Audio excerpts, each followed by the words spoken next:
His long search for Ciri led Geralt to conclude that Uma, the ugliest man alive and the victim of a curse, was the key to finding the young woman.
Wait here.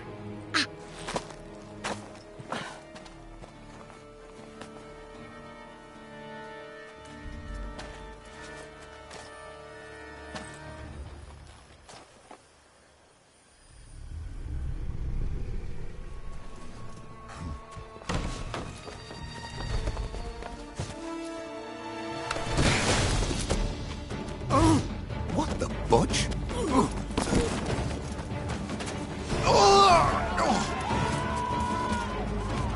What was that?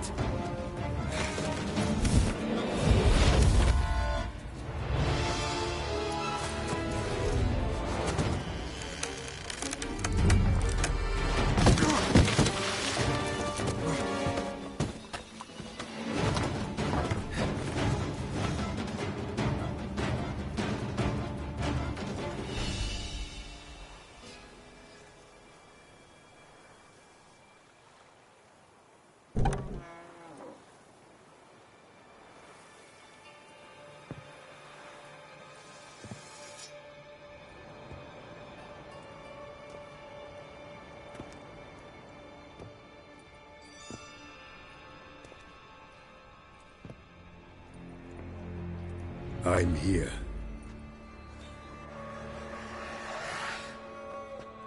This belonged to you, maybe? It did, but you may keep it. I've a new one. I do not know you. I've done you no harm.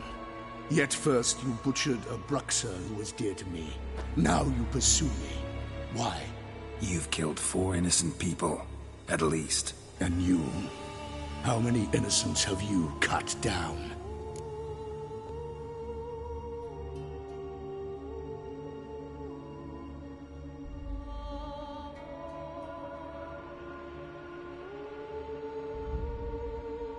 Not here to talk about me. Yet that is exactly what we are doing.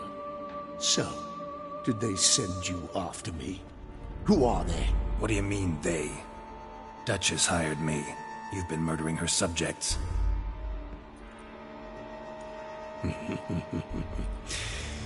Is it as simple as that? I would ask you to convey to the Duchess that I've but one victim left, but you'll not get the chance.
were to stay where you were.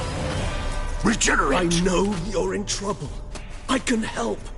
I'll help myself! No, he's my friend.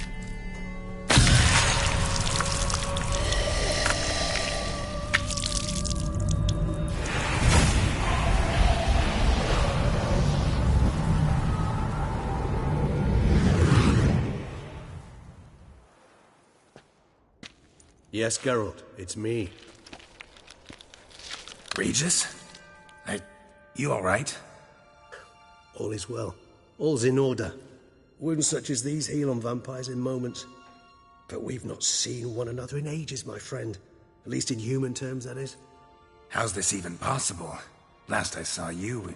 I was a bubbling, shapeless smear, having been rather spectacularly melted into a column of a certain castle. In somewhat better shape now, as you can see. Hardly peak form, mind you, but were I human, folk would think me a demigod, I dare say. I'm sorry. What happened? It was my fault. Never got a chance to apologize.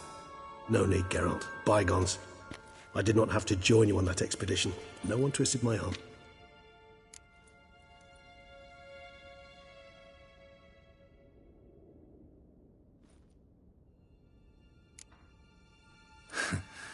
Local serial killer seems to obey you. Maybe you could talk him out of it, convince him to stop murdering. Why do you think I've come? It shall not be easy, as Dettlaff can be rather stubborn. Though you must certainly recall that neither do I surrender readily. So that's his name. He's your friend? You might call it that. Though Dettlaff is... how would you humans put it? More bestial than I am. But not to worry. I'm working on him. Haven't exactly done a great job with that. He's killed one knight since I got here. At least 3 others before I arrived. For good reason, I'm sure. Understand, Dettlaff is not some decadent shit who kills for sport, or to assuage a dryness of throat or a dullness of mood.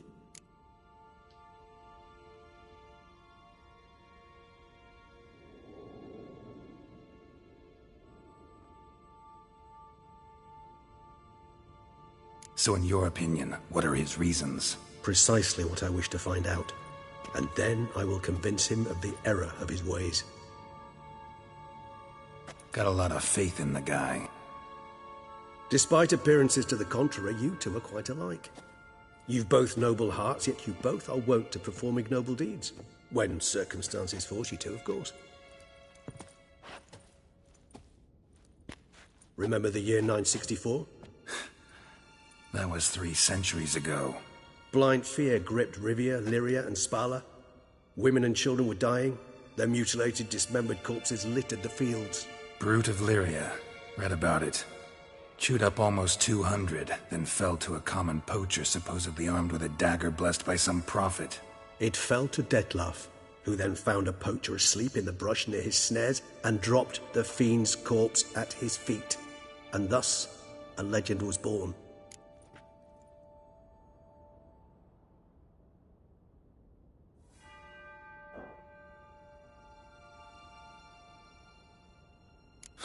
Vampires rarely help humans. Must have had his own agenda, hunting the beast. You err. He slew it for one reason alone. The monster killed a lad who once, in the street, had offered Dettlaff an apple, expecting nothing in return. Terribly noble of him. You do not have a monopoly on altruism, my friend. Vilgefortz melted my body. Dettlaff found what was left. As per our codex, he had a choice. To leave me where I was, or to care for me and nurture my remains. He chose the latter, regenerated me at no small expense in his own blood. Do you know what that means to a vampire? The gravity of the endeavor? Probably same thing it means to a human. You owe him your life. Much more than that. The act itself made us blood brethren. A bond so strong humans cannot even imagine. Which is why I know something ill is afoot. Always had an overdeveloped sense of empathy. Each vampire has a unique talent, one they hone over centuries. It's precisely what renders us so difficult to classify. Dettlaff's trump card is his herd instinct, his tribal propensity. In point of fact, He prefers the company of lesser vampires and shuns that of humans. If he walks among you, killing egregiously, it can only mean something's upset him immensely.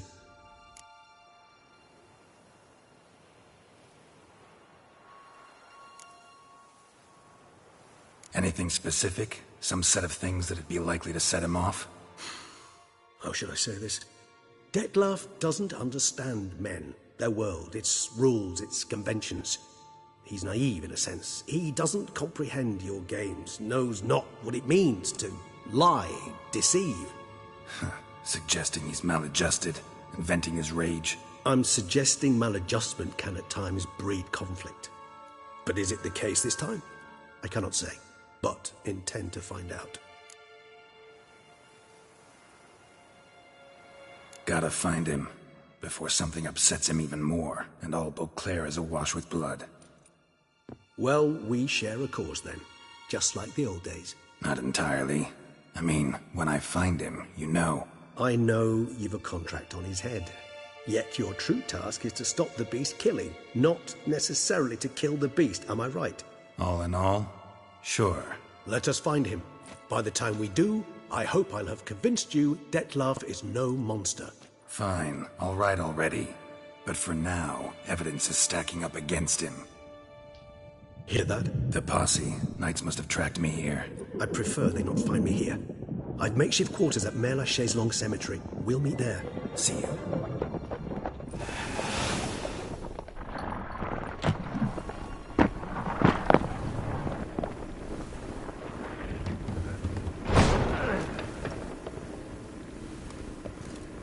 Witcher, we flew here as fast as our courses would carry us. Yet I fear we're late all the same. Pray, where is the beast? Still investigating. About to inspect this site. Withdraw your men before they trample all over the evidence. Sirs, we must let the Witcher do his work. Milton's murder cannot go unavenged.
We must allow...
This is Beauclair, not some flea witter.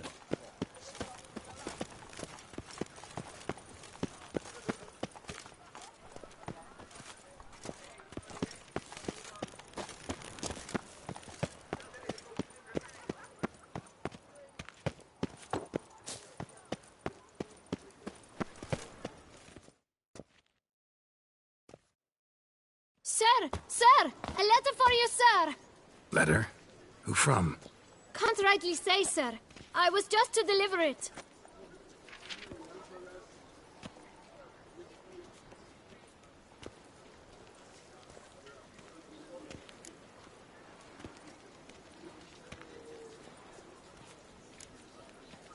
Here. And thanks. No, sir. Thank you. And I truly hope I'll be of service again. Dearest. I suspect weighty affairs, rather than merely the wine festival, have drawn you to Toussaint. Perhaps you'll find time to probe a certain matter in spite of this. I recently came across the mention of one Professor Moreau, a scholar in Beauclair, who conducted research into Witcher mutations. Though the details are rather murky, as is the location of the scholar's laboratory, his journal could contain more information. It lies buried with him in his tomb. I enclose a map I found in the book I happened upon. Though less than completely legible, I trust it will prove useful nonetheless. I felt this matter could prove of some importance to you, thus I dispatched this letter without delay. Whatever you decide, please take exceedingly good care of yourself. Your Yen. A professor who studied Witcher mutations. Might actually be worth looking into.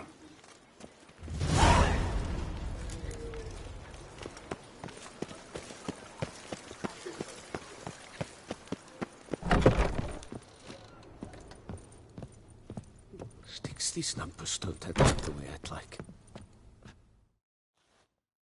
Greetings, brave hero. I am Raphael de Serman, and I am the Ducal Camarlengo.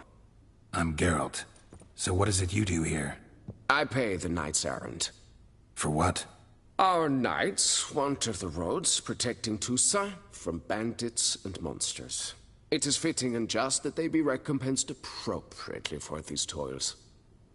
Note, sir, that should you successfully smash a Hans, save a brother knight from peril, or extract a captured merchant from the hands of cutthroats, come see me. You shall be rewarded.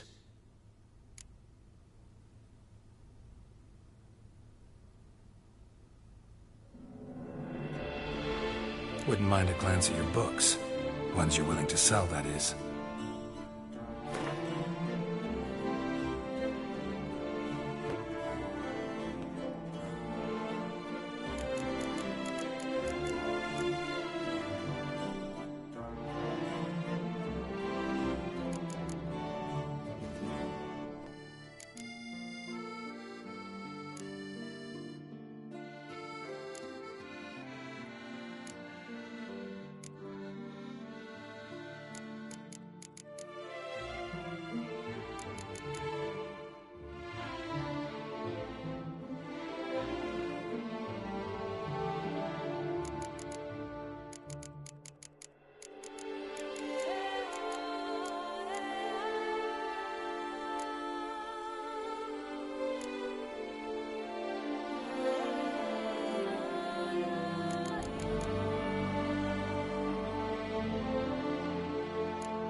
Well, see you later. Go in peace for a night. I paid too much out again.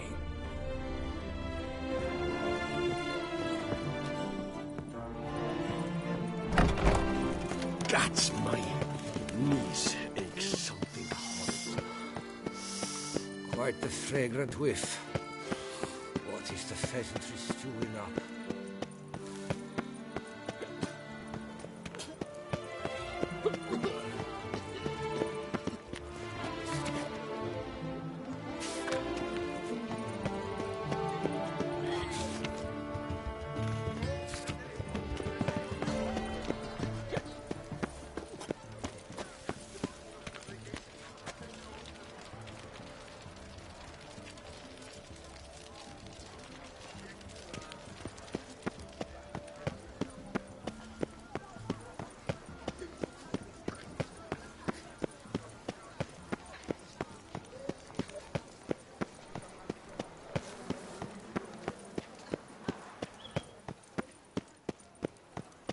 Halt.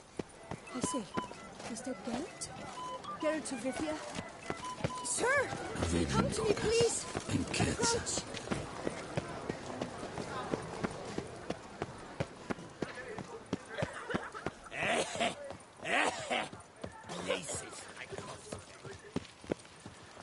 That Duchess of ours. Have you at least diddled her others?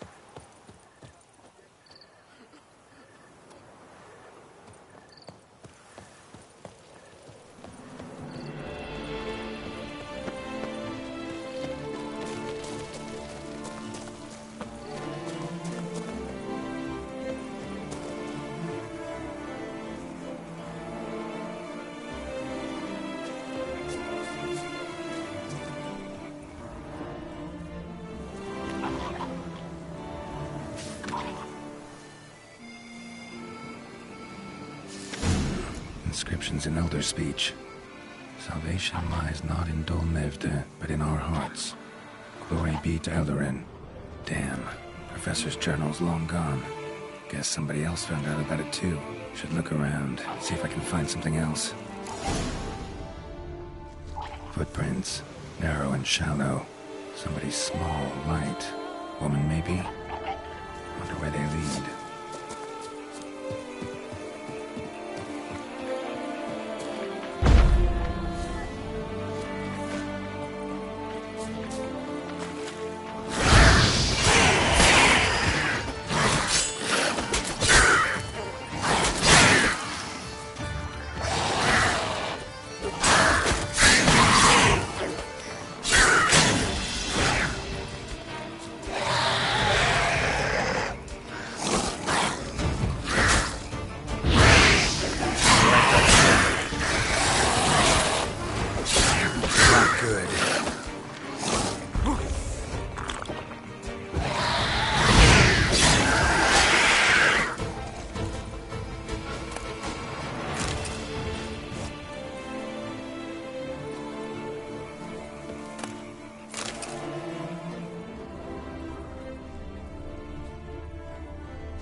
Soon the sun will rise and face the light, and my villain me make right.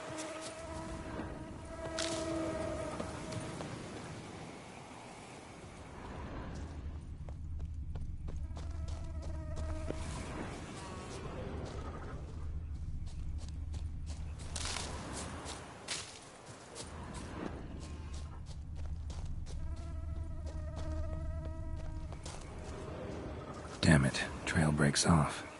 Wonder if the grave robber learned more than I did.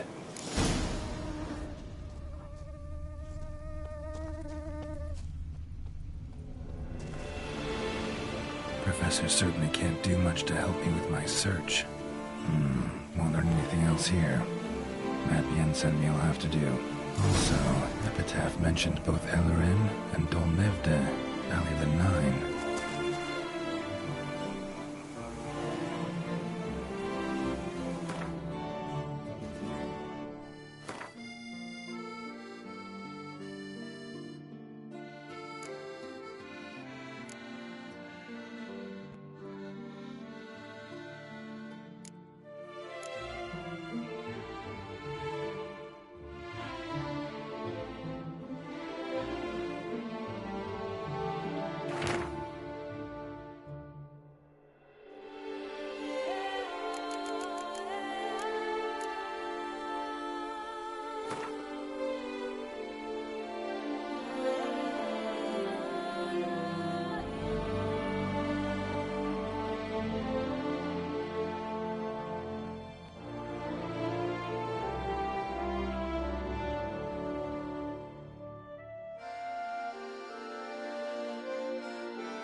Site marked on the map's all wet now.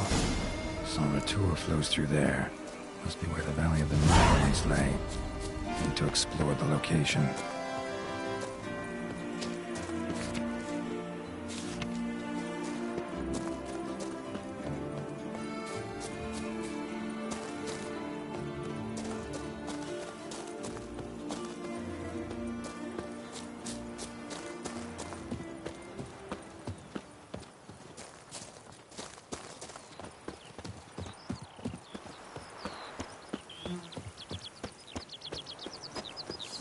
Kitty, kitty.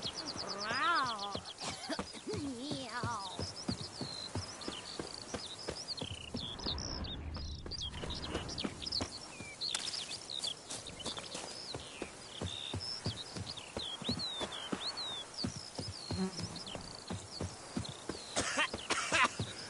You've spread some nastiness to me.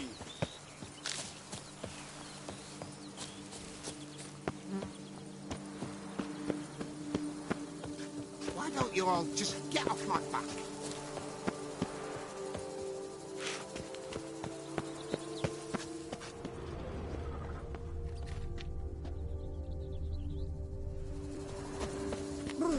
Got the shivers.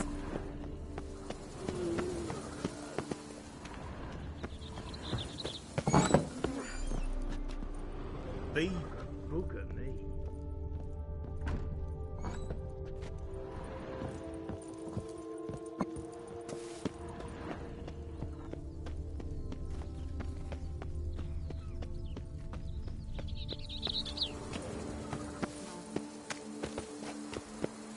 Where are you rushing to?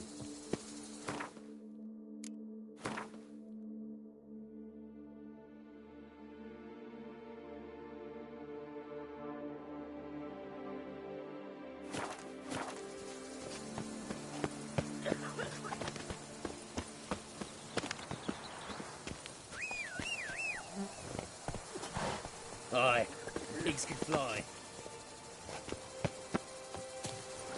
Come on, Roach.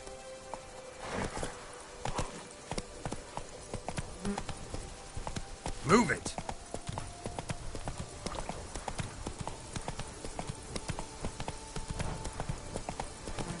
You've the look of a knight. Over there, monsters have come. If I see a twittering cat again, I swear it, I'll scratch her eyes out.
Gotta blow this up if I want to get rid of the Endriggers.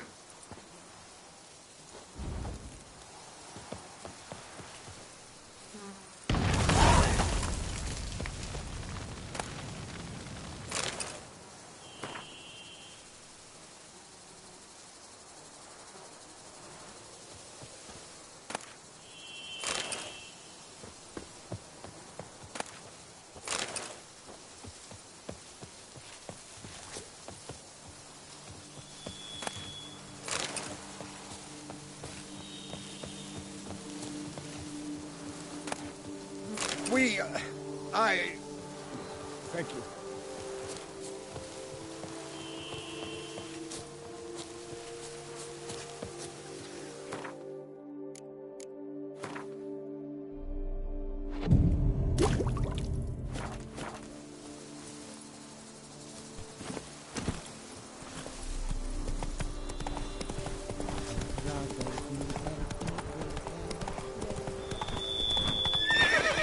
Giddy up.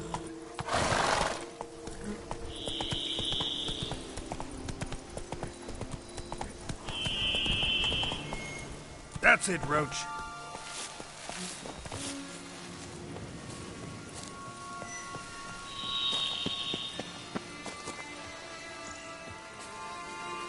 Regis. Couldn't have picked some other place to meet.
Site marked on the map's all wet now.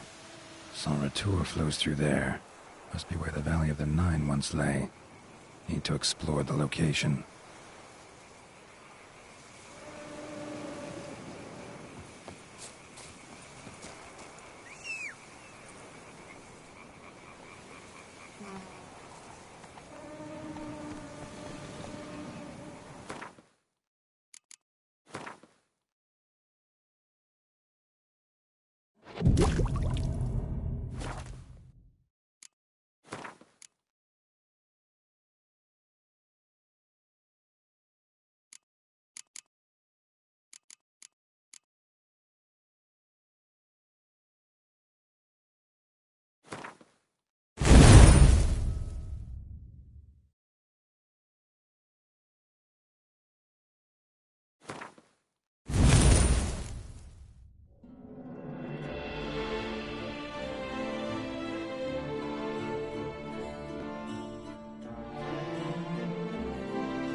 Hey-ya!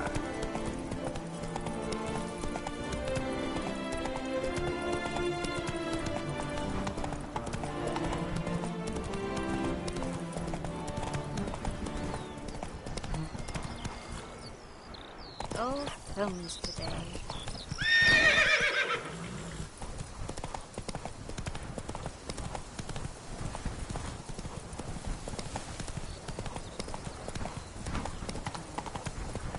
Whoa! Go, go. Beaver bugger me. Take it easy.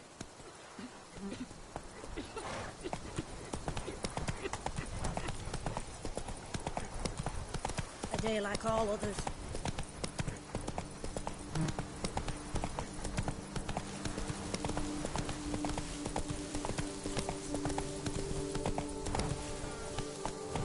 Go, go.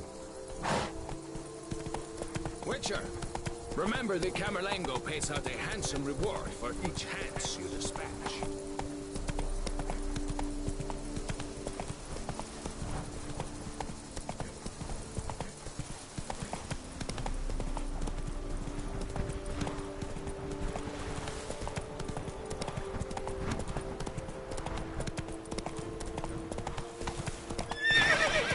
Faster.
Must have found something in Moreau's tomb to activate the entry portal. Wonder what surprises this.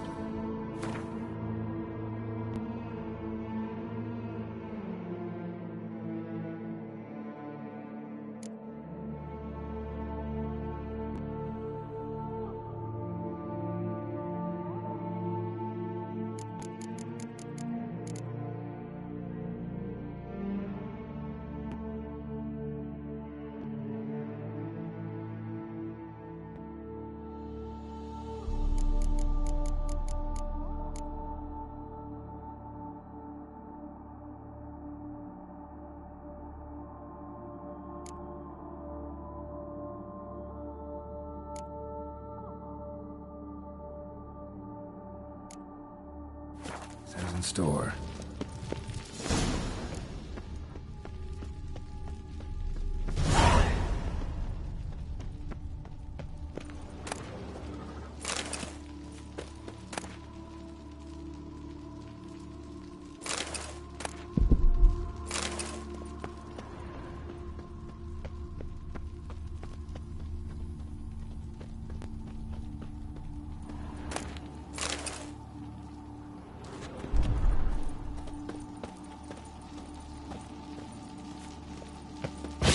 Implanted spikes. Sick sense of humor someone's got.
blood-soaked. Grave robber was wounded while attempting the climb. Needed to bandage up. Managed to avoid the panthers at least.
Locked.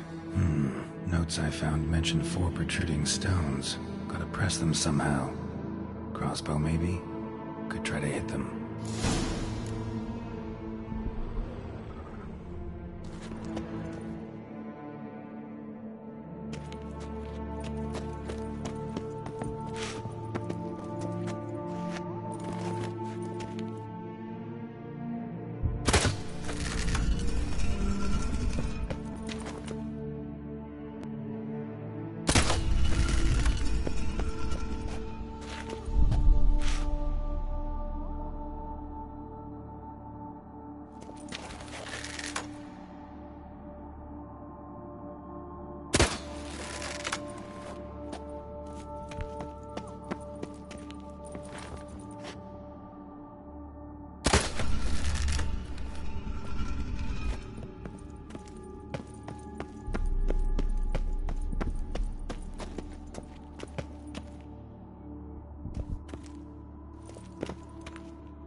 did it.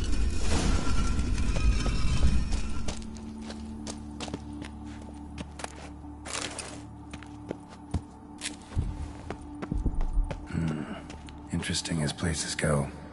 Seems someone put a lot of thought into its design. Should look around.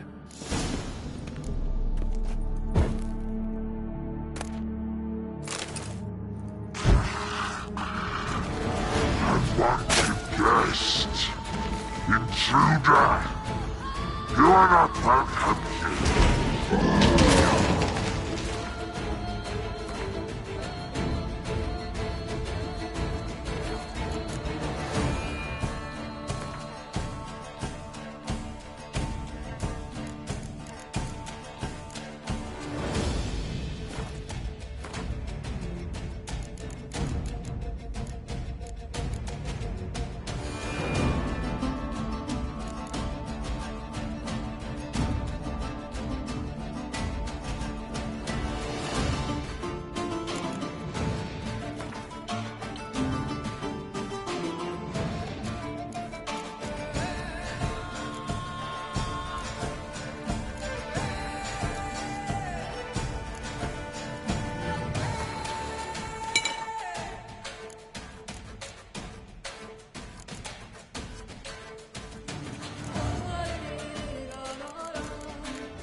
Figured as much.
Unwanted guest. Intruder. You are not welcome. Figured as much.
Intruder! You are not welcome here.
This just keeps getting better.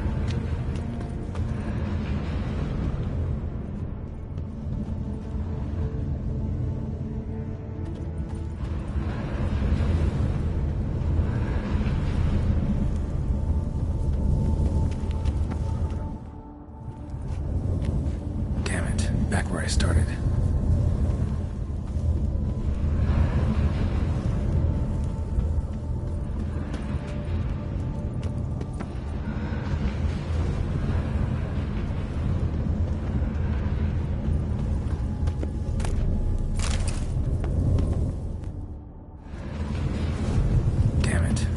Started.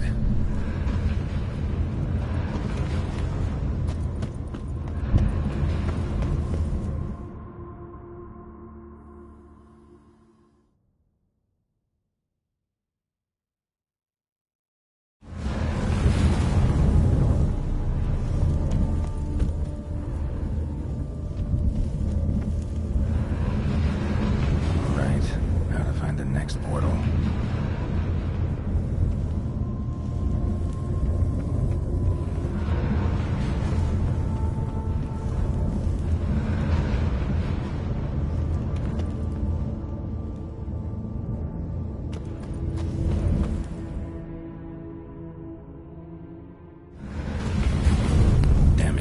Again.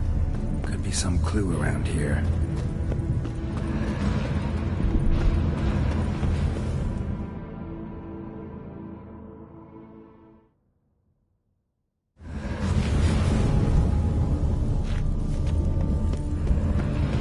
All right, how to find the next portal.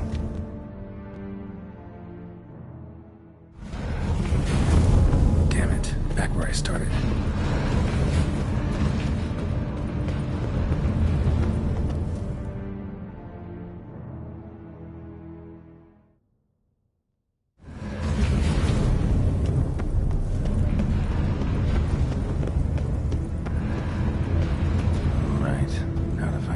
Portal.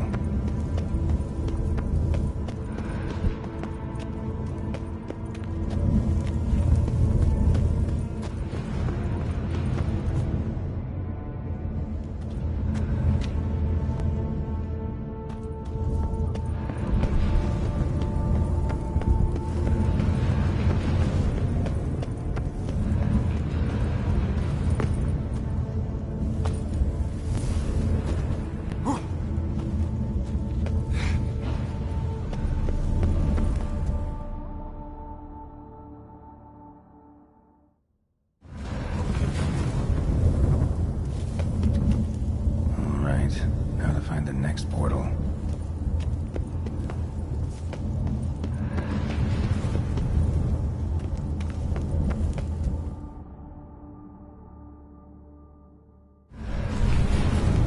Damn it, back where I started.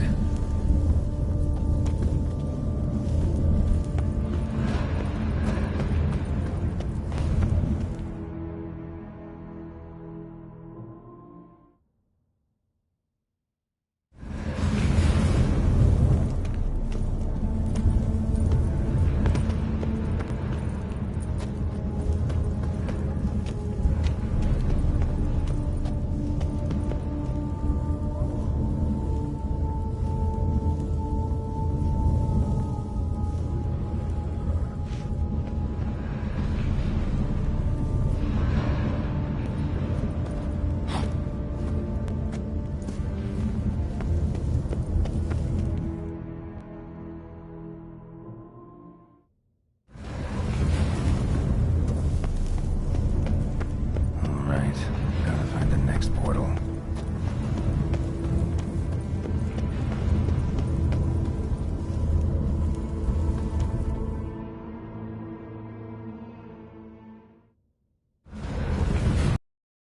You seem oddly oriented, as if to all face in one direction. The right portal, maybe? Damn it, back where I started.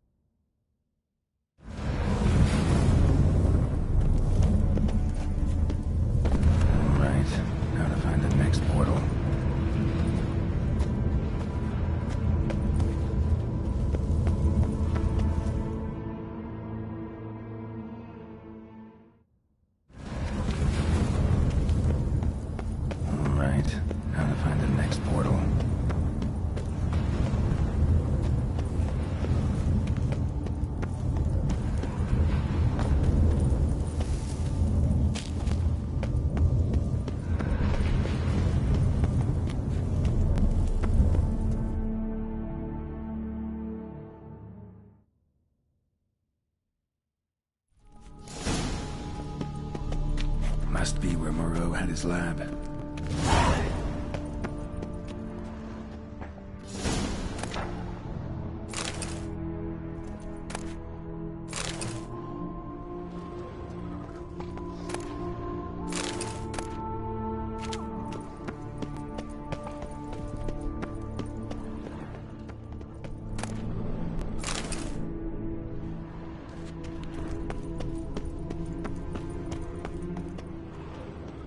Guessing this man didn't come here willingly.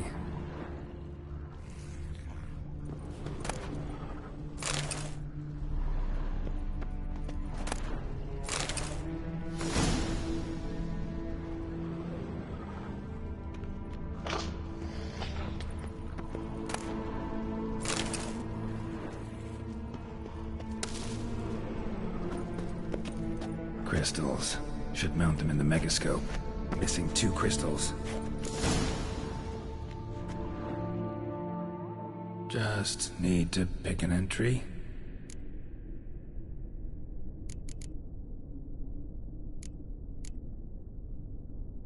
Crystal for this entry's missing.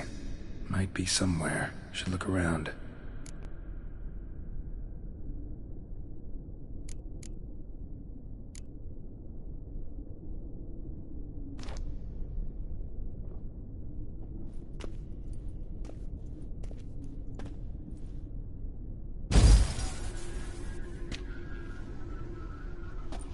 The 18th of Yule, year 1102. Today I begin my great life's endeavor, one greater and more significant than any I have thus far undertaken, for it relates to me personally, to myself and my son. When 15 years passed, a beast of the forest assaulted me. A witcher came to my aid, saved my life. I could not know that for said salvation, I would in the end pay by relinquishing any say as to my own son's fate. Had I the skill to turn back time, I would have done so, and perished rather than surrender to the Witchers my only son. But as it was, on the day when Jerome was taken, I swore an oath on my honor that I would recover my son. Today, following years of research and preparation, I have at last devised a device that allows me to study mutations. If the gods in their goodness grant me but a bit of favor, I shall find a way to reverse said mutations and restore Jerome to a normal life. So, Professor wasn't out to enhance Witcher mutations, wanted to reverse them. Wonder if he managed, and if there's anything in it for me.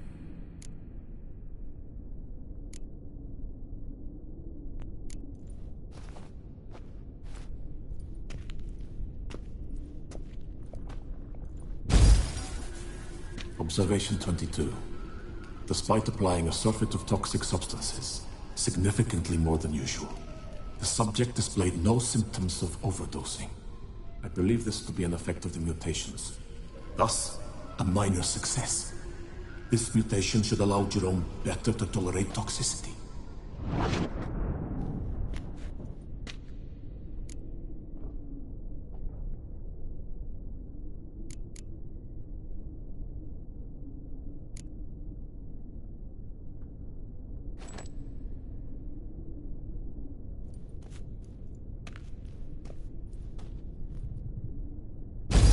Observation number 13. The mutations do not set in at once. Curiously, they do not develop over a span of time. Rather, for a mutation to progress towards completion, the appropriate mutagen must be applied continuously. The subject does not bear this well, but I found a way to make the mutations less taxing, invasive. To the mutagen base, I add the albumin of a mutated giant centipede egg. Stored in a glass terrarium, the eggs do not develop, remain small. The eggs themselves are a sight to behold. Mutated, they are luminescent, emitting a wondrous glow. I can only hope my addition of the albumin will produce no significant side effects. Time will tell.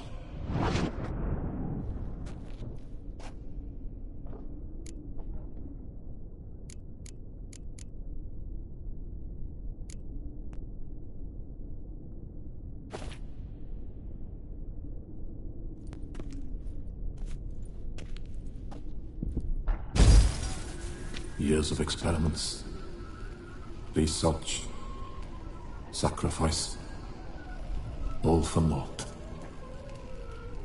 I have failed to achieve my defined objective. Each mutation I applied to my subjects proved ineffective when applied to Jerome. What I meant to cure him of his witcherism, that which I meant to restore to him a normal life, only deepened his mutations, further augmented his speed and strength, rendered him yet more inhuman. It seems my son must remain a witcher forever. I have failed. The time has come to abandon this place. Return home to Lydia. She may yet deign to take me back. The contraption and mutagens I leave here, let them wither and crumble, as did my dreams of regaining my son.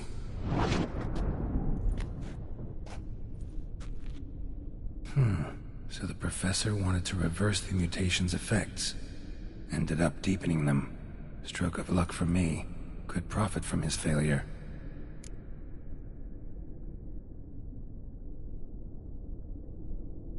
So, Professor tried to neutralize the effects of witcher mutations.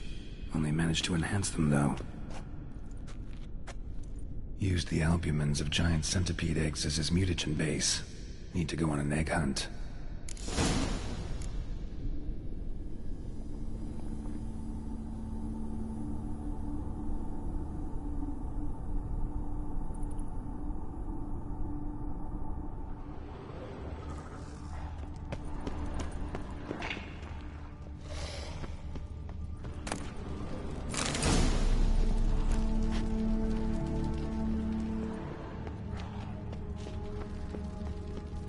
The library. Mostly tomes on mutations and genetics.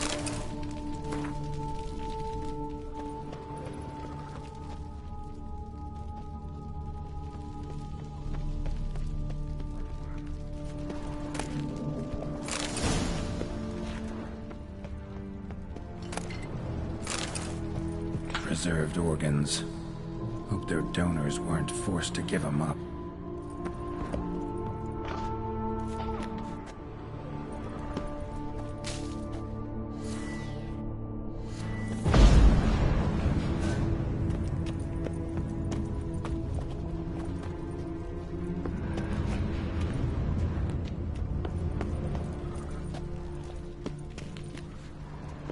Intriguing as machinery goes, but how do I start it up?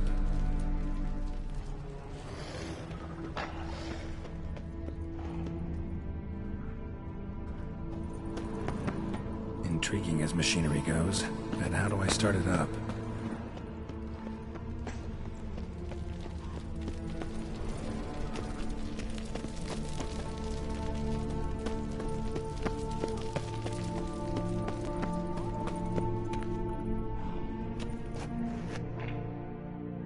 Just need to pick an entry.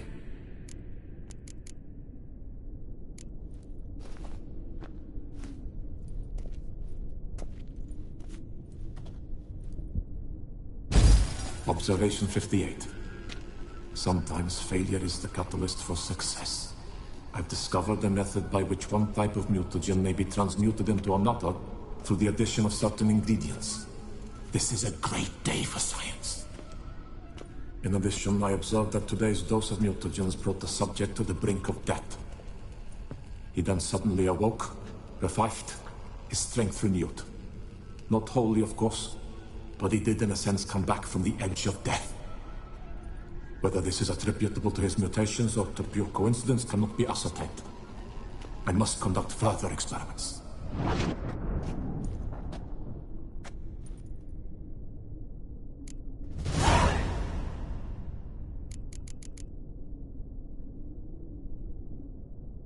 Seen enough.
Just need to pick an entry.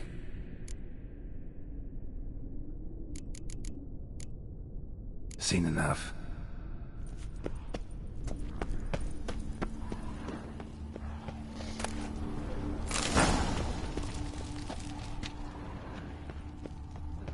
Intriguing as machinery goes, but how do I start it up?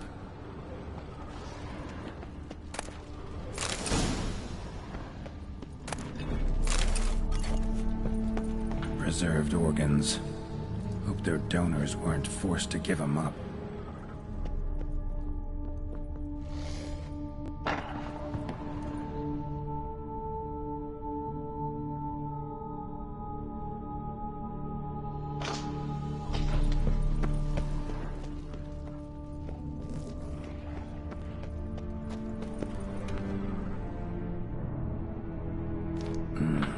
This crystal must go here.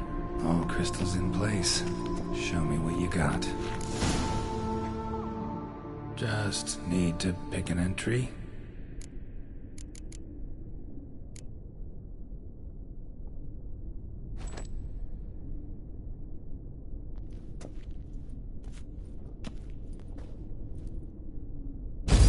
Observation 58. Sometimes failure is the catalyst for success. I've discovered a method by which one type of mutagen may be transmuted into another through the addition of certain ingredients. This is a great day for science. In addition, I observed that today's dose of mutagens brought the subject to the brink of death. He then suddenly awoke, revived, his strength renewed. Not wholly, of course, but he did in a sense come back from the edge of death. Whether this is attributable to his mutations or to pure coincidence cannot be ascertained. I must conduct further experiments.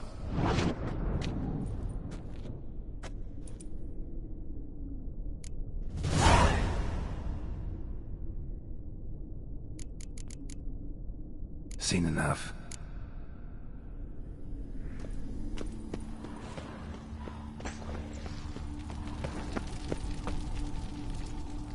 Quite the library. Mostly tomes on mutations and genetics.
Intriguing as machinery goes, mutagens might work on started thinking on his son.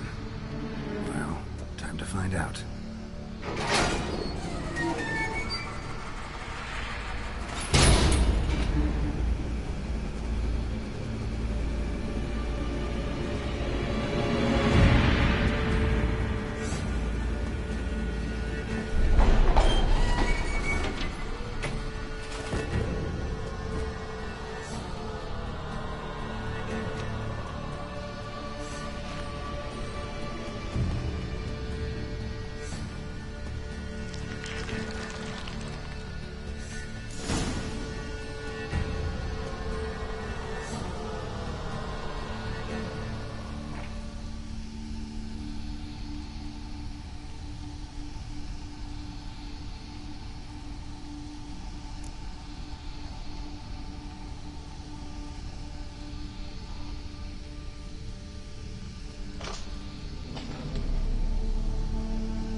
Faster.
some other place to meet.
Regis!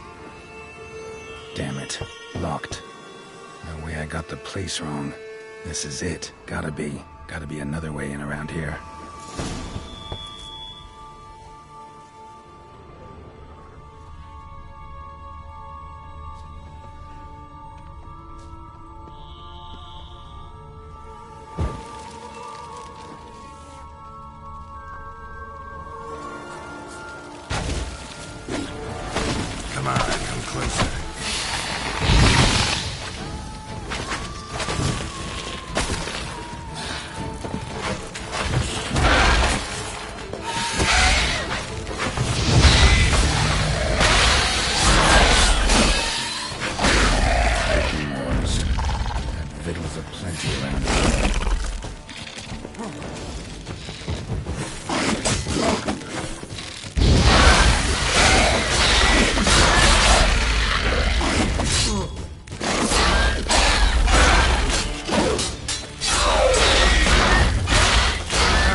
There's something here.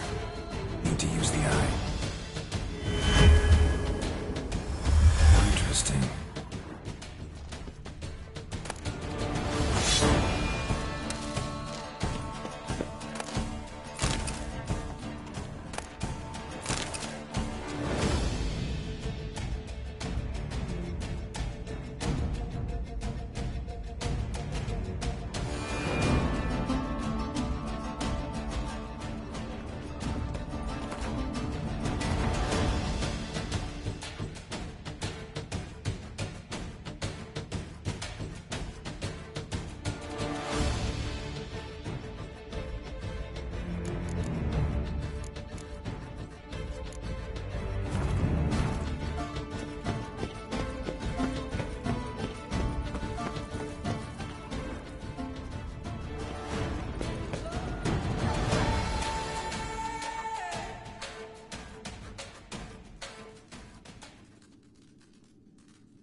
Agreed to meet a vampire at a cemetery. How much more cliché can you get?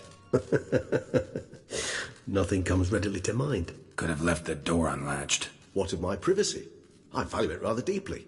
Unmolested, especially by unwanted guests, that's my preferred state. Besides, I knew you'd find a way to get in. True enough. Need to find your friend. I'm hoping you'll agree to help. I shall do whatever's in my power. Yet what you want or even need must matter little. What matters is what Dettlaff wants. If he does not wish to be found, you will not find him. Ever. End of story. Come on. Gotta be some way.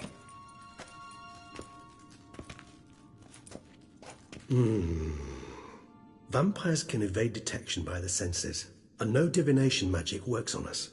Even the most precise megascope would be useless. And this? Could this help? Wherever did you get that?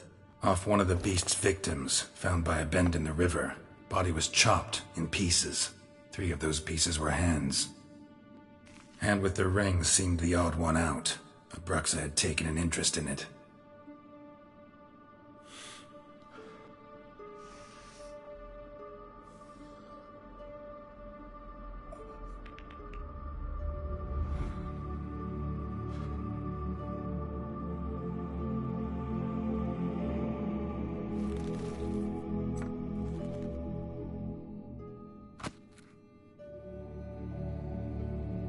It's Dettlaff's hand, without a doubt. It will do splendidly.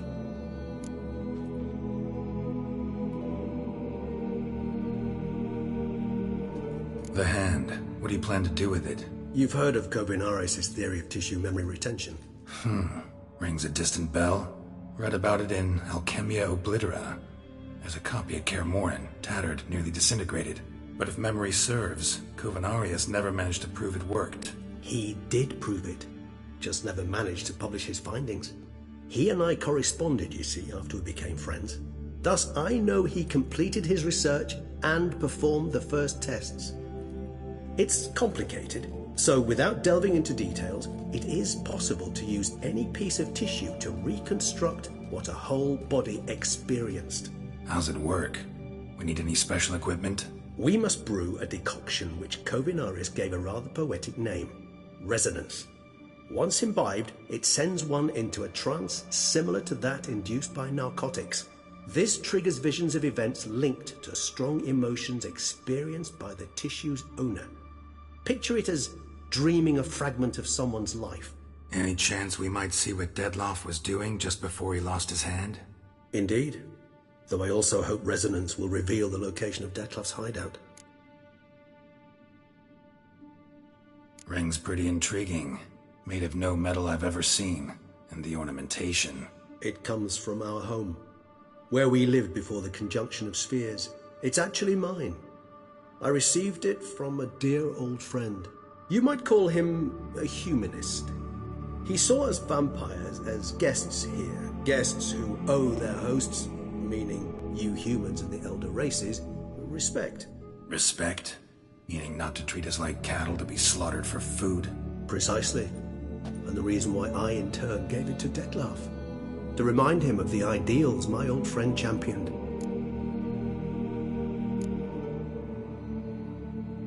Can't you just summon Detloff? You're both hired vampires, there's gotta be a way. If I'm to be entirely candid, there is indeed one. But believe me, we will be better off never availing ourselves of it. It is a last resort. Absolutely. Last resort? The hell? Why? There is a being who can summon Detloff.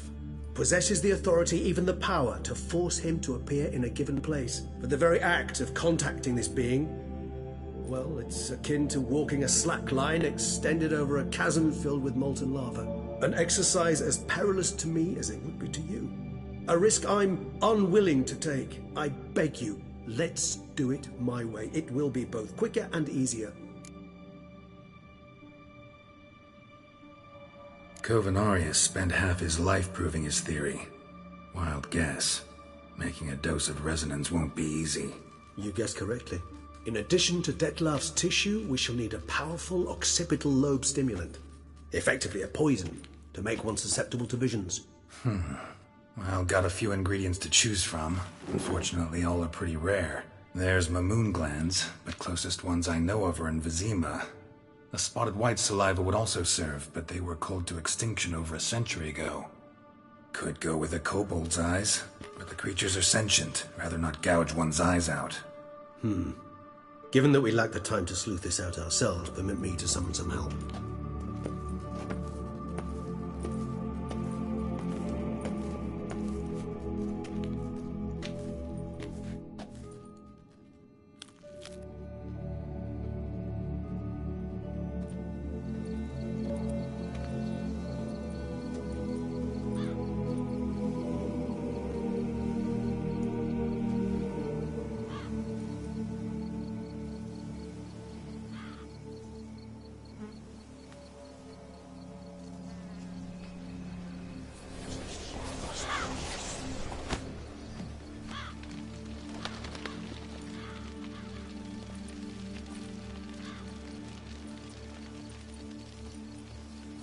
What was that? A raven? Rather a common sight at this latitude. Very intelligent fowl. I asked him to look for the creatures you mentioned. Him and his brethren. Perhaps they'll find one in the area, and I would hazard that a flock of ravens will spy any said creature faster than a solitary witcher would. With all due respect to your skills, my friend. It will take them some time, nonetheless, so perhaps you'd care for a snifter of mandrake.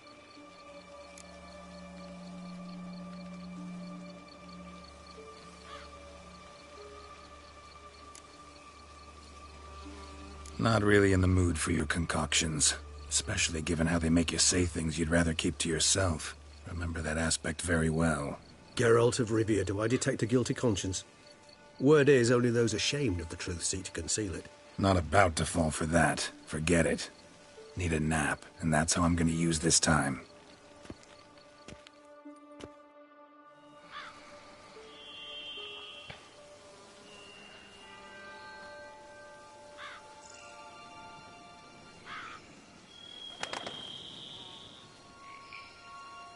Ever vigilant, even in his sleep. Quite vampire-like, in fact. Are you absolutely certain they don't administer a few of our genes during the trial of the grasses?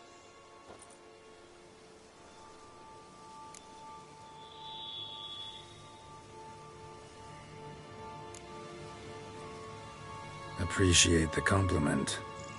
Got something for me? You were right. No kobolds or mamoons for miles around. Knew it. Allow me to finish. You see, there's this spotted white. It haunts an abandoned residence in the Caraberta woods. Impossible. My brethren hunted down every last spotted white before I was born. Then it seems you must revise your knowledge of spotted whites. For somehow this one managed to survive your brethren's onslaught. It seems I know this home it haunts. Recall a tale about it. Locals believe the place cursed. Perhaps that's how the white survived entirely unmolested.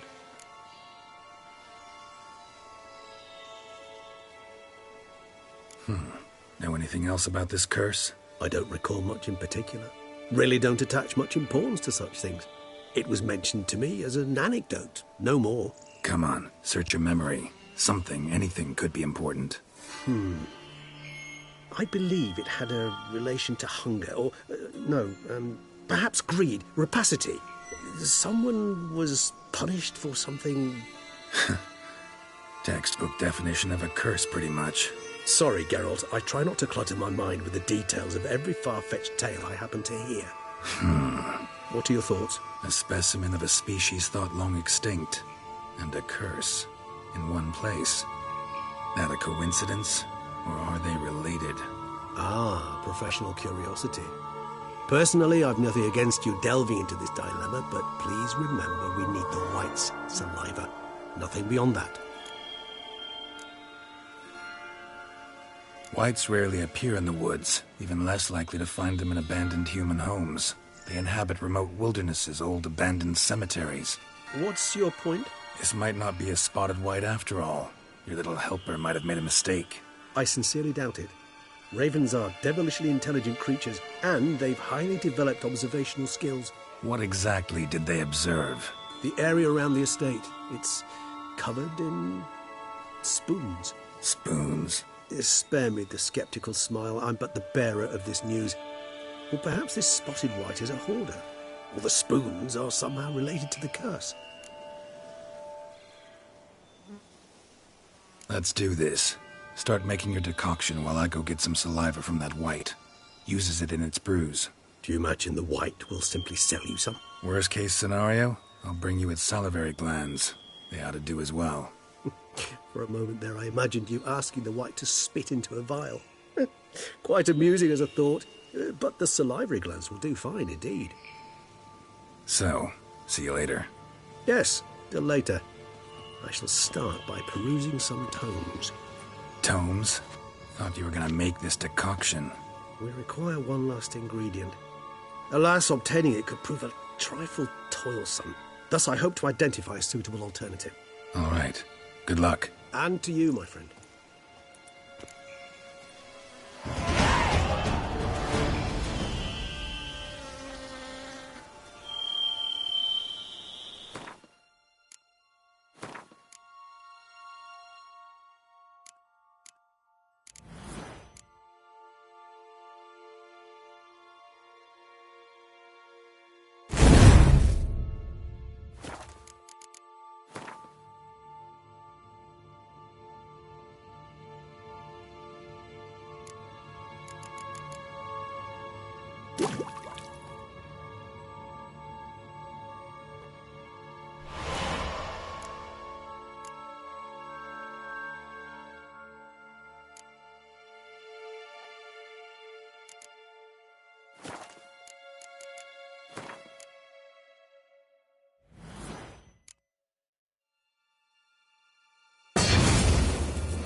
Ugly bastard.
Does a snake keep its paws?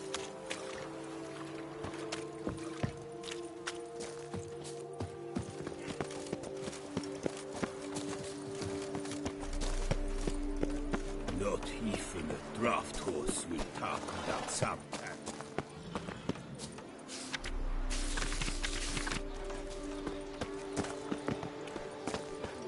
Sir de Perak Peril dead.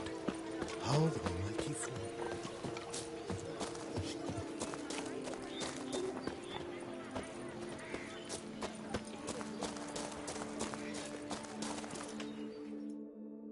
Hello, cheers, howdy do. In need of anything? Mind if I glance at your stock?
See ya.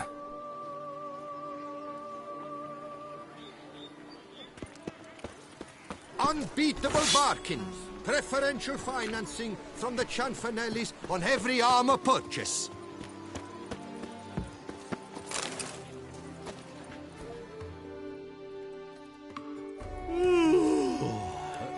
What's that?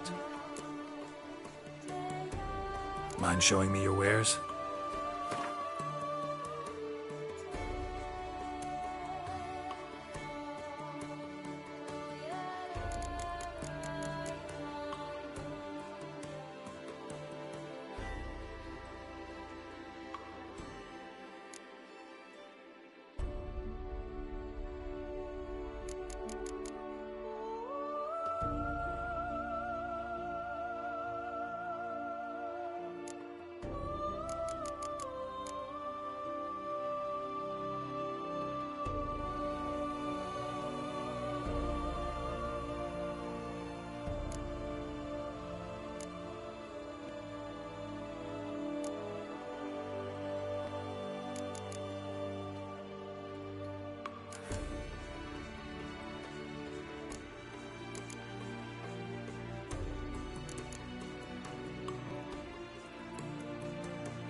So long. Justin, Julian.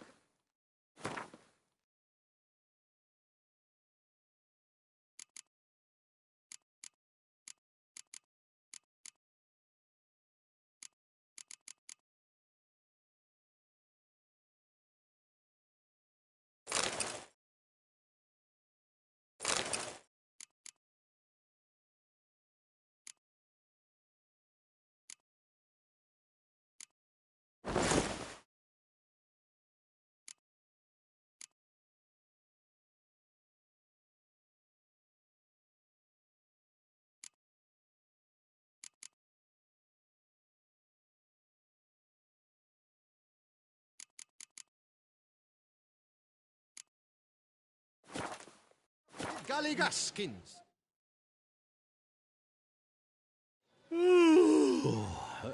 What's that? Mind showing me your wares?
So long.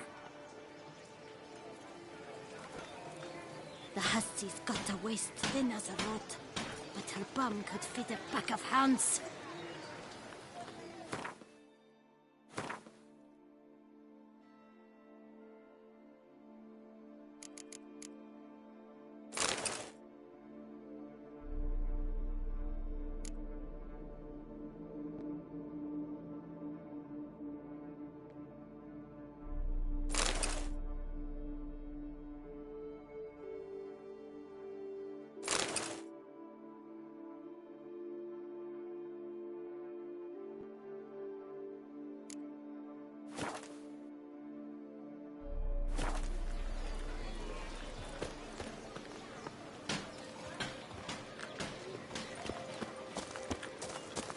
Diddly snips! My back aches something horrid!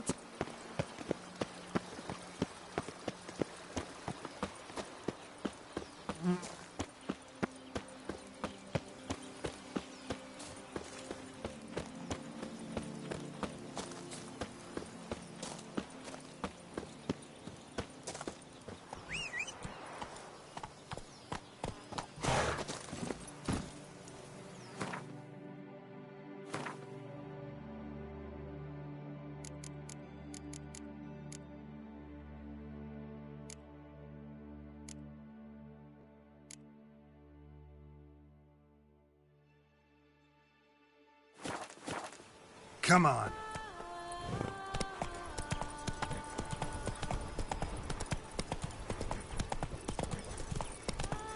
Keep calm. Start no brawls.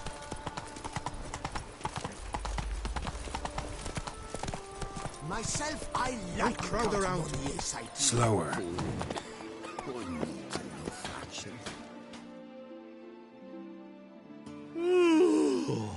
Eh? What's that? Mind showing me your wares?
So long.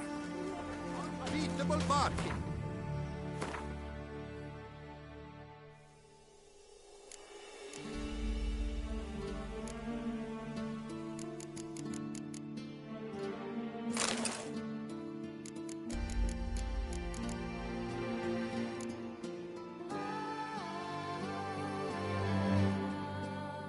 Preferential finance.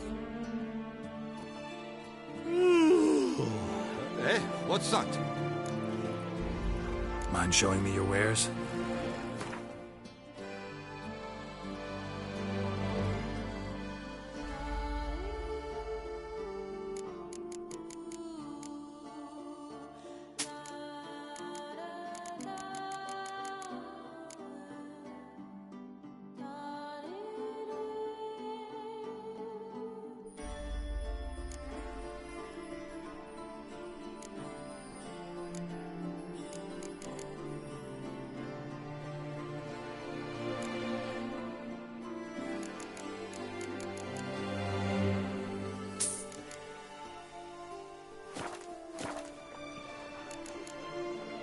So long.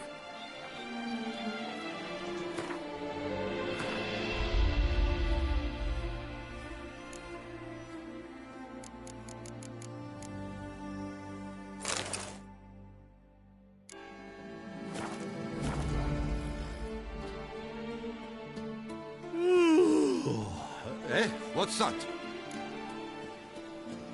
Mind showing me your wares?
So long.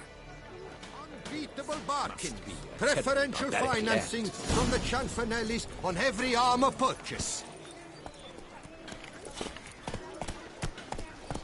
Myself, I Faster. crowd around this idea.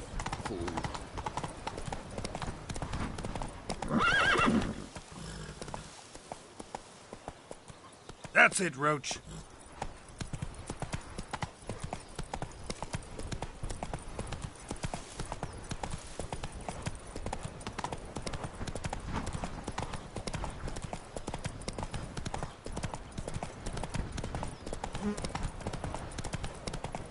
Ooh.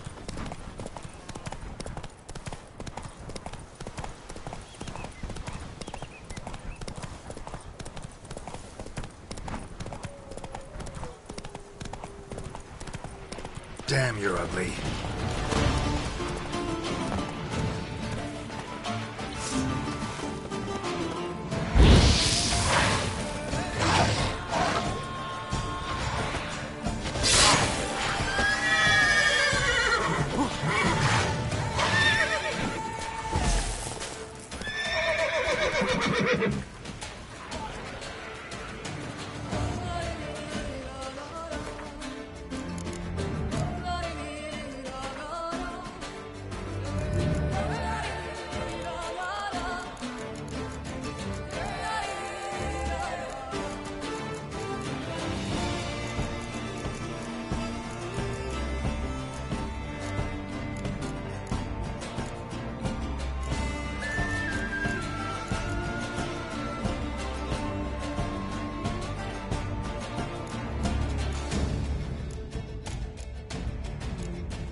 Ugly bastard.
subpar guests. Never a good omen.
Come on, Roach.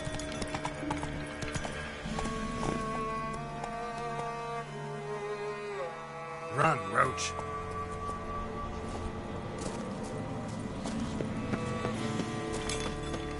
Strange.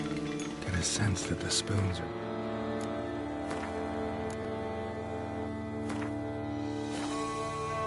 giving out some kind of rhythm, a message, trying to tell me something.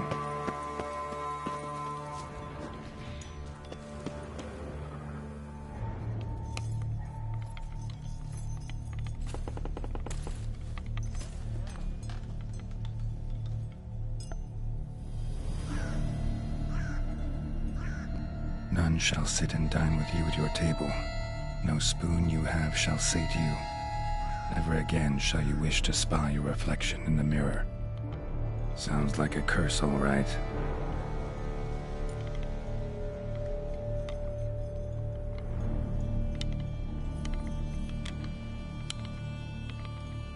Somebody's clearly obsessed. Regis mentioned the place might be cursed. Can't be a coincidence. Need to look around.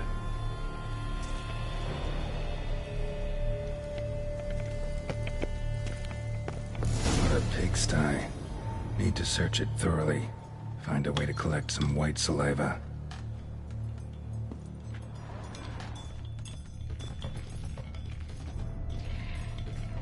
White's obsessed. A real collector. Thoroughbred.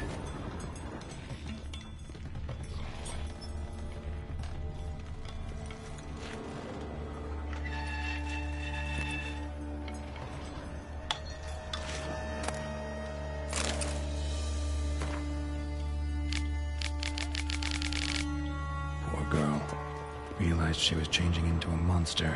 Recorded it in her diary. Poignant. Spoon's incredible. The craftsmanship. Must have graced a rich man's table.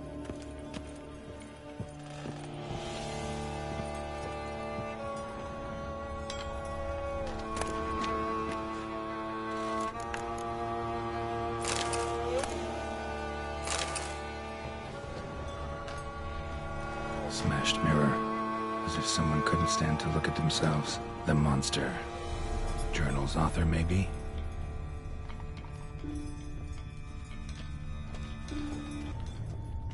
Spoon. Pretty ordinary. Maybe a little old. Another spoon. Yep, just as normal as the last one.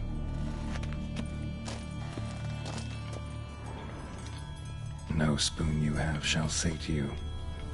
Whatever lives here treated that literally. Still searching for the right spoon. White's obsessed. A real collector. Thoroughbred.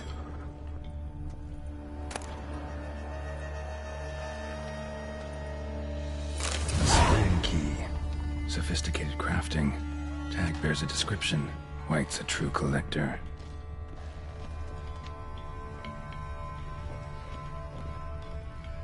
Spoon. Pretty ordinary. Maybe a little old. Skeletons. Doubt they came here willingly. This have anything to do with the curse? None shall sit and dine with you at your table. It makes sense. None shall sit and dine with you at your table. No spoon you have shall sate you. Never again shall you wish to spy your reflection in the mirror. No claw or fang marks. Probably choked to death. Woman's name scratched into this wooden spoon. Romantic.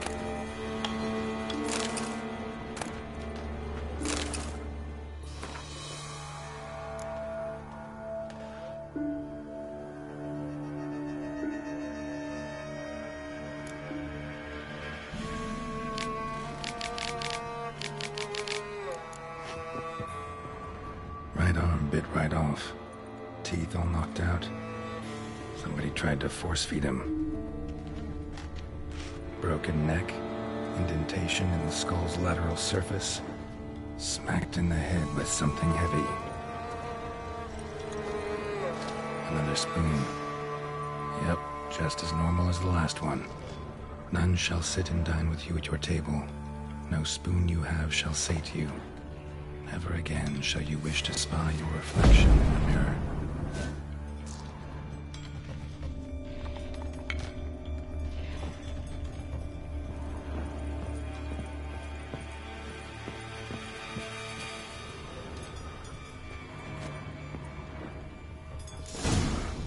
Actually does seem like a White's lair. Bit atypical, but still. Cauldron should be somewhere around here. White's obsessed. A real collector. Thoroughbred. Spoon. Pretty ordinary. Maybe a little old. Cauldron I was looking for. White's not particularly tidy.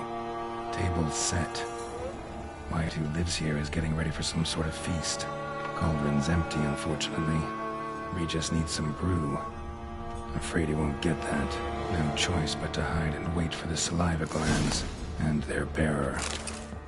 Need a spot that'll let me observe the cauldron. Another spot. Yep, just as normal as the last one.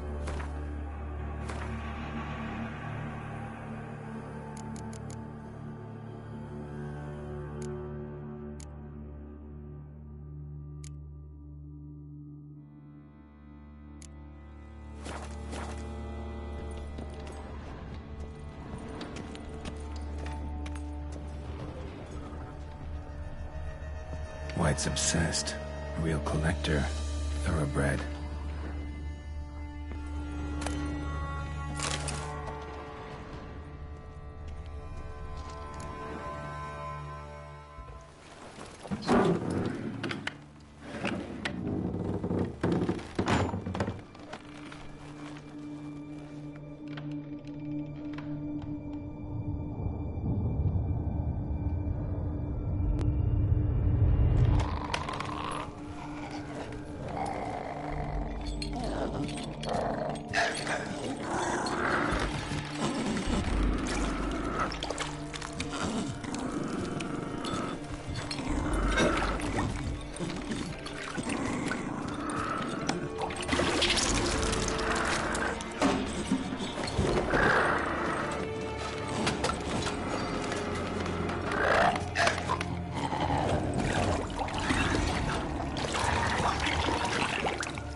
Not gonna hurt you.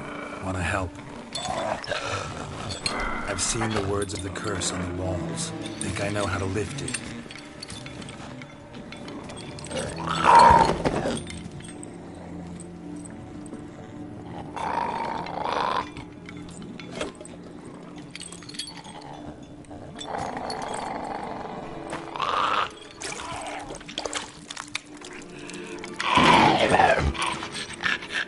Tried to bring folk here, convince them to sit at the table with you, right?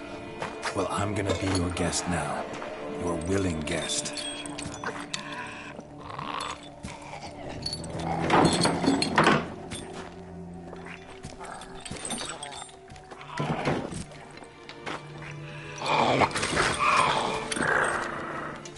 Just need a bit for Regis. And now we'll tend to you.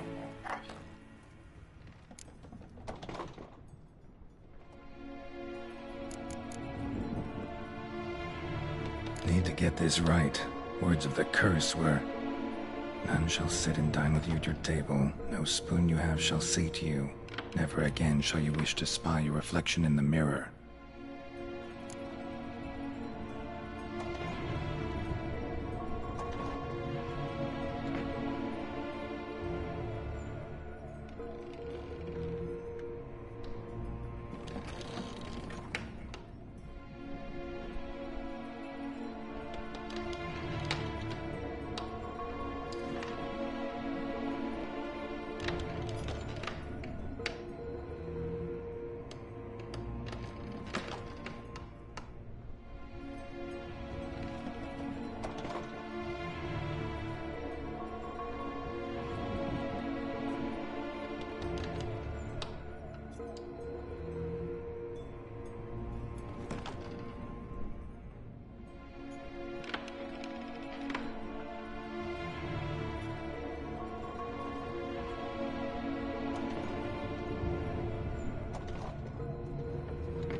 We can't use spoons. No, that won't work. You've been looking for a spoon that would feed you, but there's no such spoon. We need to eat without spoons.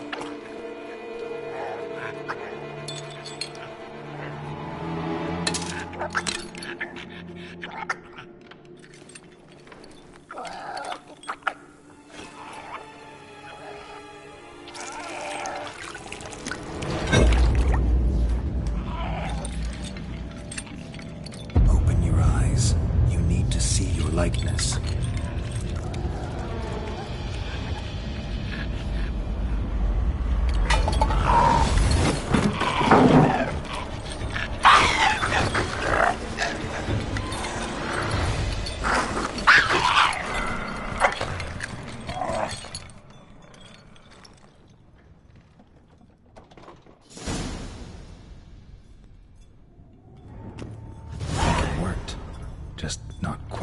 Expected. Need to see what happened to the white. Won't be hard to find given its stench.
Easy. Not gonna hurt you. Eat. I must eat.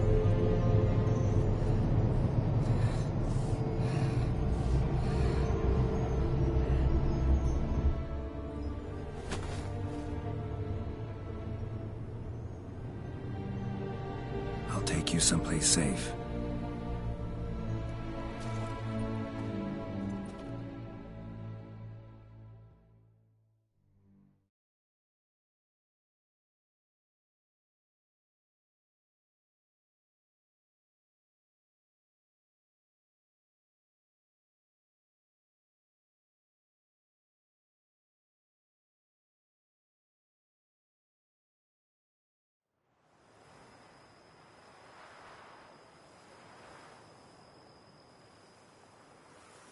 So I took her by the hand and led her here. Seemed the only sensible place for her. You did the right thing, sir. She should recover quickly here. I'm deeply pleased, finally, to make your acquaintance, sir, though I do regret the specific circumstances. In all the commotion, I fear I neglected to introduce myself.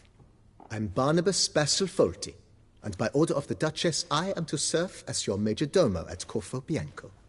Nice to meet you, Barnabas Basil. Love to talk more, but got urgent matters to attend to. While I'm gone, please make sure she gets everything she needs. Don't worry, sir. I shall see to everything. She is safe here and in good hands. She'll soon be back on her feet. Might actually take a while. She hadn't eaten anything in over 100 years when I found her. Horrid. Whatever brought this about?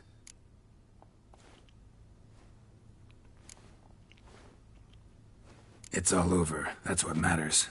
Let's now focus on taking care of Marlene. Naturally. I shall see to it.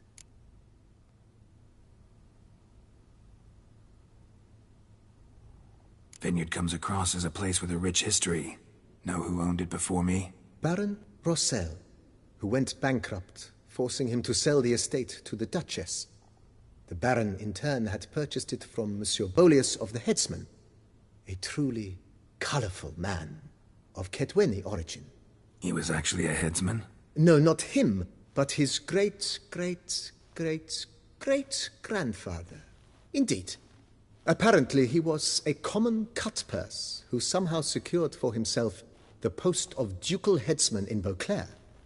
Went about his work with an exceptional penchant.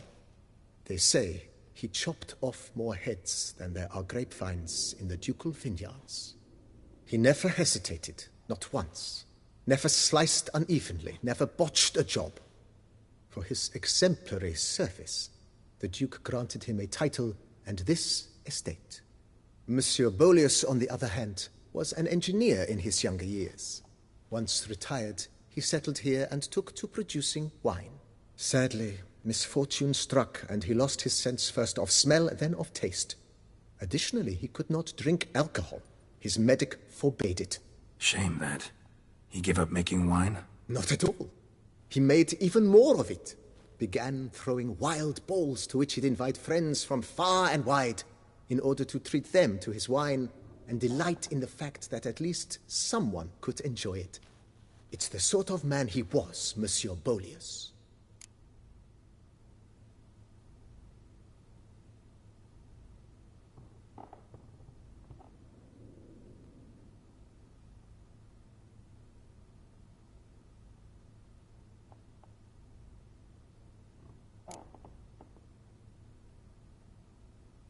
Mind giving me a little tour de Frío Blanco? Not in the least.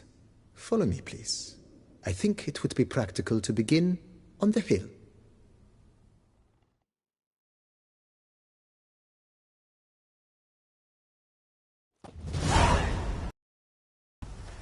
Behold, sir, your estate in all its splendor. Pretty vast. Indeed. And now, sir, allow me to show you a handful of interesting details. Follow me, please. Been a major domo all your life? Yes, I come from a long line of major domos. My father was a major domo, as was my grandfather before him, as was my great-aunt. In fact, she was the one to start the tradition. Great-aunt? a hard woman. It is said that already as a child, she knew where she was going and went there. When she arrived in Beauclair, she signed on as a chambermaid at one of the vineyards, then slowly worked her way up to Major Domo. She dragged the rest of the family up the same path.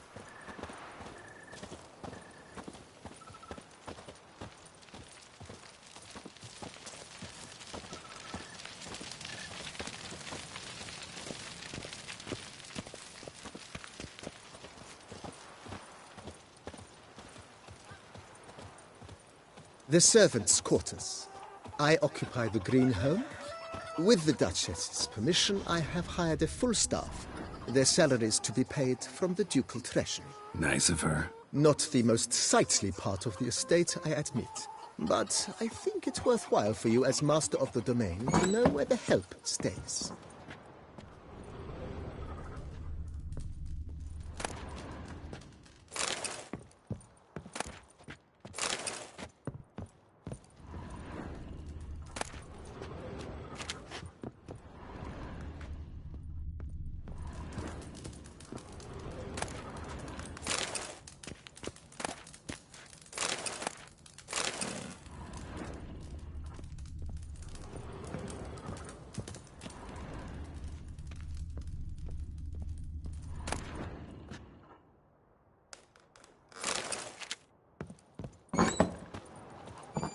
Follow me, please.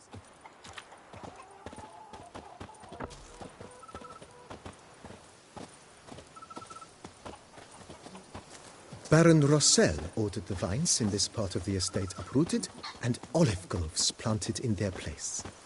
They look beautiful, especially come spring. Don't look at all bad now, either.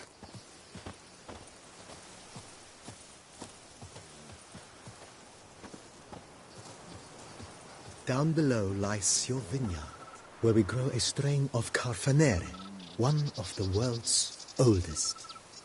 Aged in oak barrels, it provides for an exquisite wine with distinct blackberry, wild cherry, plum, and cinnamon notes.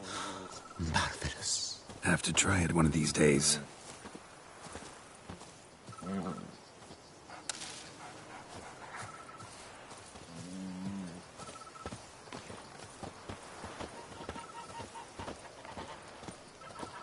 Nice well. Picturesque. Yes, though it ran dry long ago. During the raucous feasts Master Bolius held, he would order it filled with wine.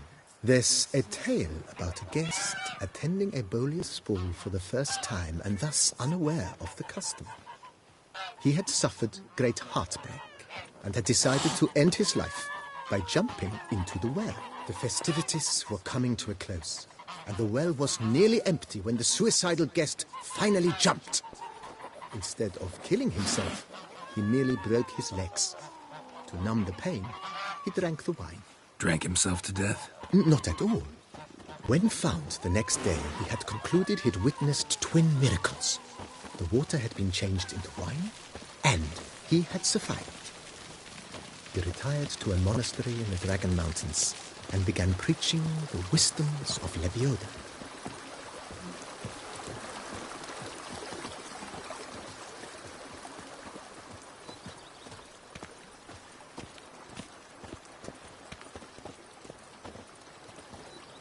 Monsieur Bolius' wife Nina kept a garden here. A supremely lovely place it was. Bit neglected now. I agree. Yet nothing stands in the way of restoring it to its former glory, and once again planting it with herbs and other vegetation.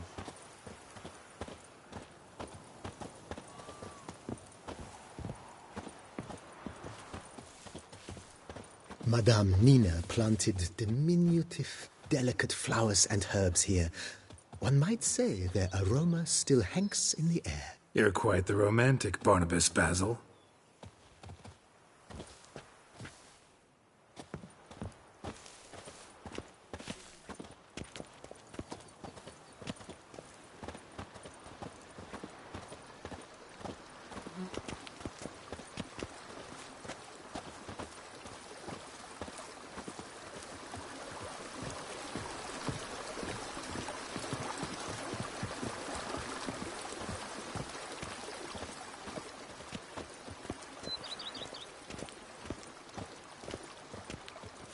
This served as an additional wine cellar in years of plentiful harvests.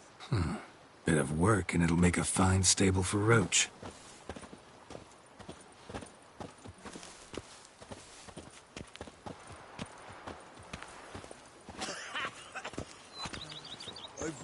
The cellars, voila. During Monsieur Bolis's time, wine was kept here, but Baron Rossel used it to store olive oil as well. I took the liberty of cleaning up the mess, which I made while fighting the Bruxa. Thanks, Barnabas Basil. Appreciate it. I've worked up to my chin and I've caught some rot.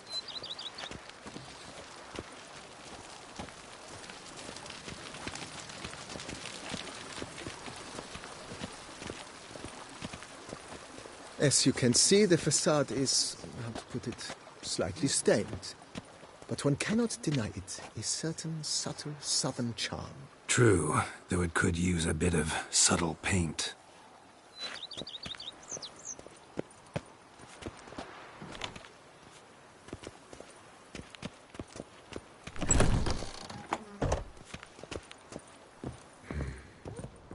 And welcome inside. On the left is the master bedroom. On the right, the dining hall and kitchen. Upstairs, you shall find the guest room, currently used for storage. Not a bad idea. At the moment, the house is only minimally furnished. Yet I believe we will, together, devise some innovative arrangements. A few paintings, for instance, would breathe new life into the abode immediately. With that, sir, you've seen the full lay of the land. Frío Blanco is a beautiful estate. Though one must admit, time has taken its toll. Forgive me for being forward, but if you were to choose to invest a small sum towards its beautification, consider me at your service on the matter. Think I'll take you up on that. Be sure to come and see you if I decide to do any remodeling.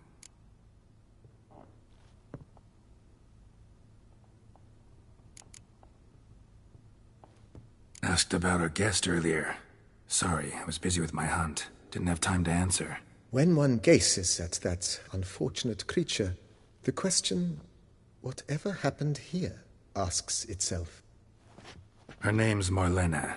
She was once the very beautiful and proud heiress to the Trastamara estate. One evening, when she was holding a banquet for friends, a beggar came to her gate seeking alms. He had a bowl and a spoon with him. He sat outside her fence and waited. I've heard of the custom. An ancient rite of hospitality that obliges one to give food and drink to such a guest lest he depart hungry. To neglect the custom is to bring great misfortune down upon oneself. Marlena didn't care a whit for the old customs. She drove the man off, saying she'd rather feed the leftovers from her feast to her dogs than to give the beggar anything. The beggar then broke his spoon, cast a curse. She was beautiful, so he said she'd never wish to look at herself in the mirror again. Since she adored feasts, he swore no one would ever wish to sit and dine with her. And as she even refused him the crumbs from her table, he swore she'd never find a spoon in the world that would sate her hunger. A harsh punishment. I imagine lifting the curse was hardly simple.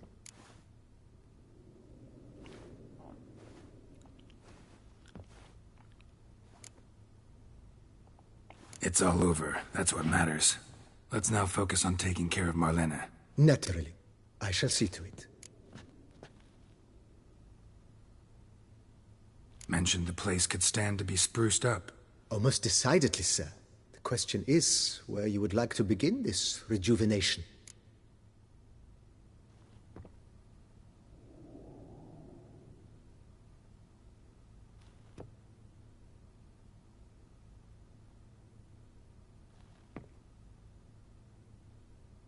Been thinking about the outer walls. Maybe a fresh coat of paint or some patching. If I might dare to make a suggestion, why not start with a general renovation? I once oversaw such work at Admiral Rompelli's summer residence. The effects were simply breathtaking. Not only did the residence positively sparkle afterwards, but we also made room to display the Admiral's armor and weapons, of which he was a passionate collector.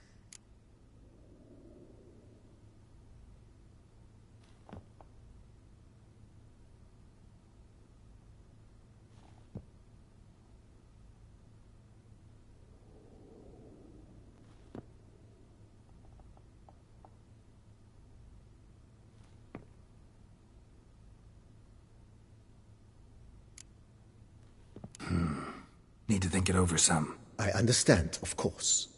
As the venerable Lady Eve Knibley would so quaintly put it, the rash oft contract rashes.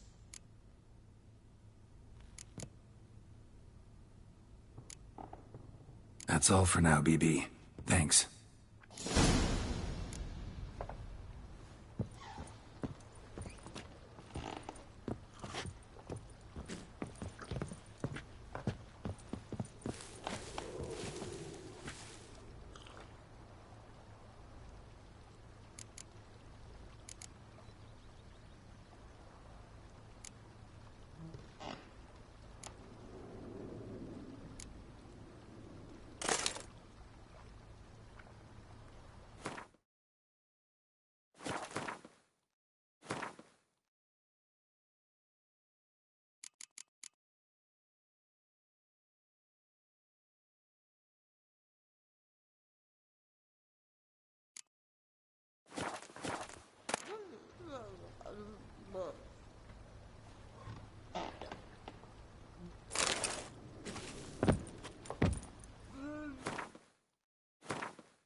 A pleasure to welcome you once again to the as yet humble confines of Corvo Bianco.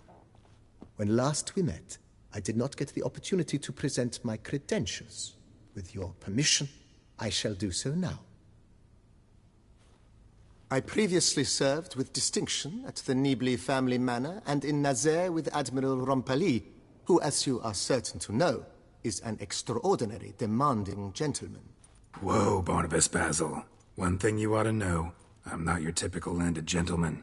Truth be told, this is the first real property I've ever owned. Oh, in that case, you must leave it all to me. I shall organize, see to everything, and whip the house into order. I dare say this place will soon be the most prosperous vineyard around. Great. Can already see I'm in good hands.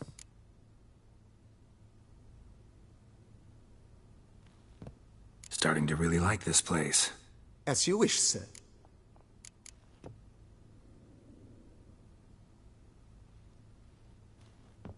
Know what? Changed my mind. Not in the mood to talk about redecoration today. But I wanted to ask you something else. I shall be glad to answer your every question, sir.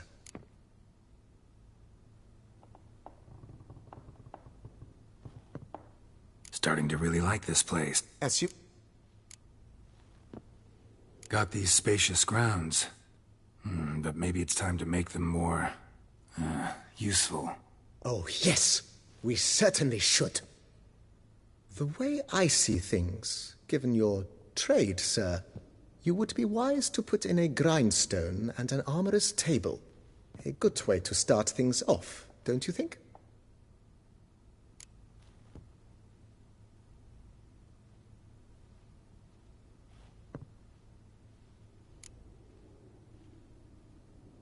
In my trade, my blades get dull pretty quick. Could use a grindstone, professional grade. Of course. No one would consider that an unnecessary extravagance, I would wager. Then send out for one, please. A high-quality stone to be set up in the yard. Of course. I shall send a runner to town at once. I believe you shall be grinding to your heart's content by tomorrow. Will you be needing anything else, sir? My armor needs work from time to time. You know, oil this, reinforce that. Could use a decent work table where I could do all that. Admiral Rompali once hired a specialist who made the finest armorer's tables this side of the Yeruga. I will contact him at once. Good. Order me up a table like that. Immediately, sir. I expect it will take at most 1 day to arrive. Will you be needing anything else, sir?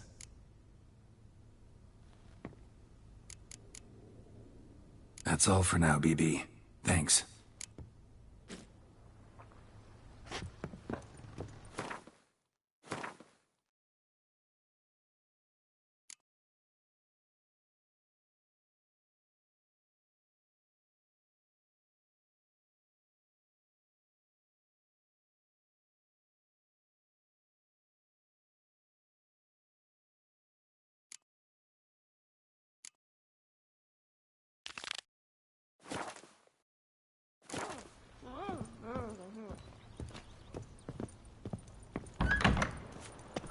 Head to the pheasantry. They'll put some meat on your bones. My stomach growls like an angry wolf.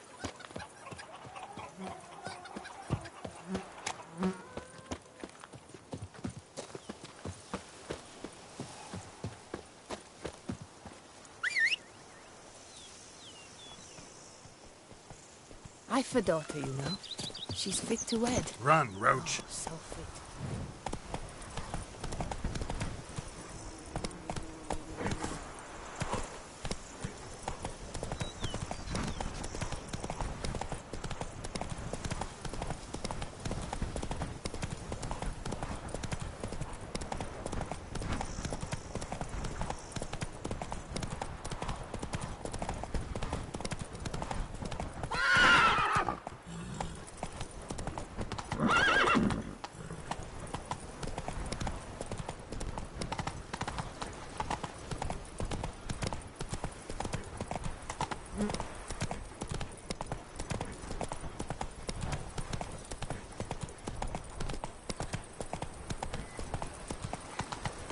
Slower.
Think your friend's hand will make for a nice broth? You've clearly honed your sense of humor. But we are not cannibals, Geralt. I took a fragment of tissue from the hand. It will suffice to prepare some resonance. What did you do with the rest? I cremated it, as our codex commands. A raven told me you'd acquired the necessary ingredient.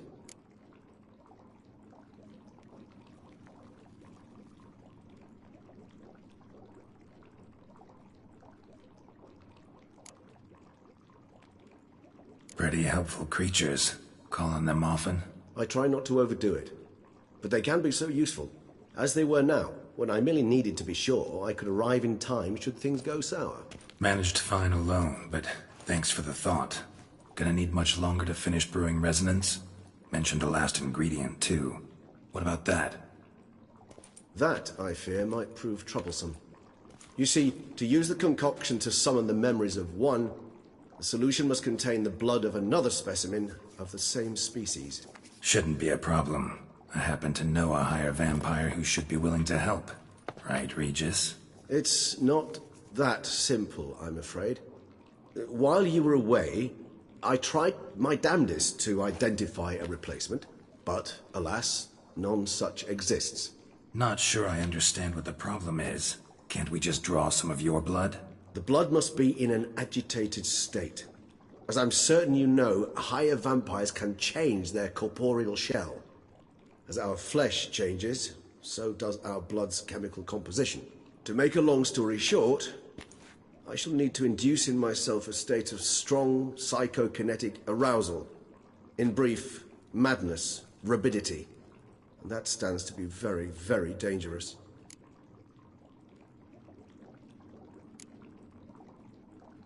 Dangerous? Why? I mean, you'll still be you, right? True.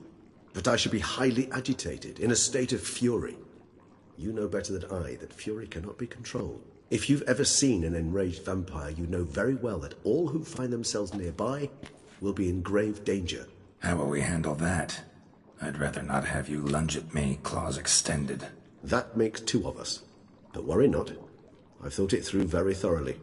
Details to follow soon. All right, so what do you want to do? We shall visit Teshamudna, an ancient vampire estate. There we will find cages suspended in the air. I will enter one, be confined. You will lure beasts there. Beasts you will then kill. The bloodletting should prove profuse. Abundant enough so that the blood scent will drive me mad. Wild.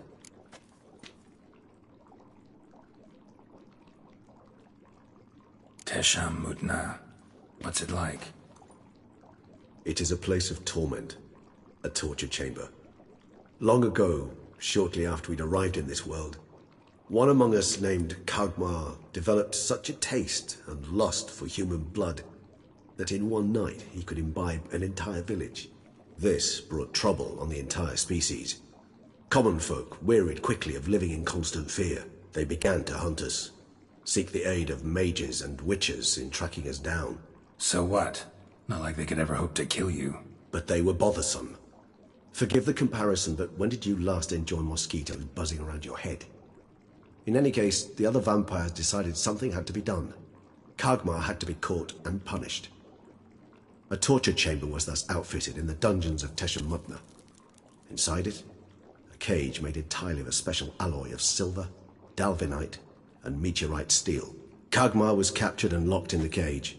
Sat there over 2 centuries, driven to fury time after time, never able to escape. Thus I know the cage will withstand the fury to which we shall drive my humble being.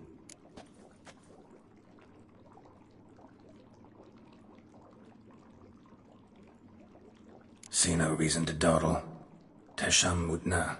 Take me there. In a moment. Just one last thing.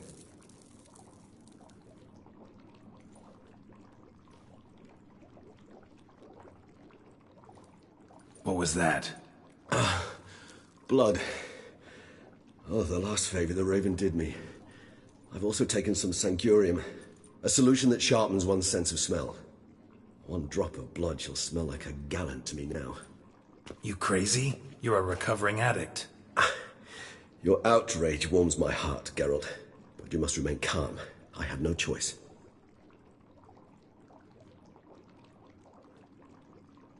As things stand, the die is cast. High time we set off for Tesh and Mutna. My head's spinning already, and you're starting to smell quite tasty. And you're starting to scare me.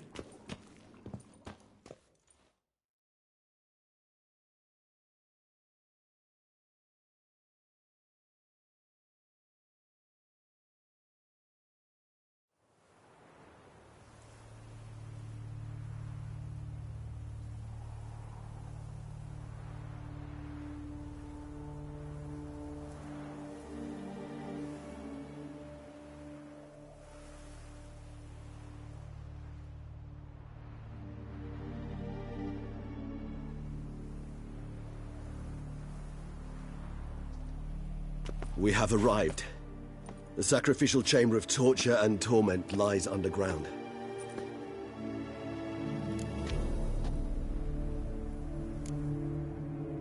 Sure you know what you're doing? I can only hope I do. Please, let's go. The longer we delay, the less control I shall have of my faculties. I'd really prefer not to hurt you. You lead.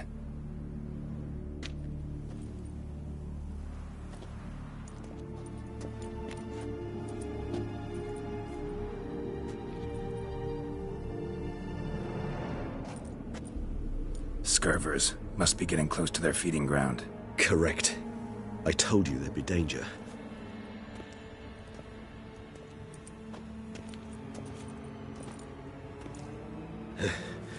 Beyond this wall lies... an ancient vampire dungeon. Seen a lot of things in my time. Nothing quite like this, though. I feel honored. A man with such a wealth of experience, yet I'm about to show him something new. Now, to open it.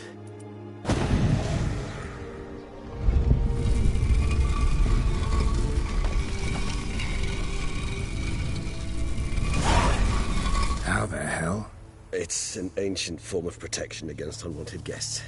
The mechanism which releases the latch reacts only to a higher vampire's blood. Tricky mechanisms, a vampire hideout, fortified, secured. Must have been important to your species once, Toussaint.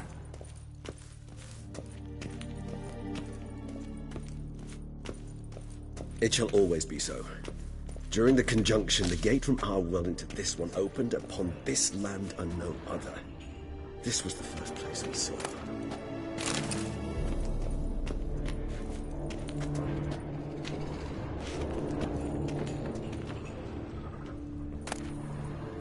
Human husbandry and care?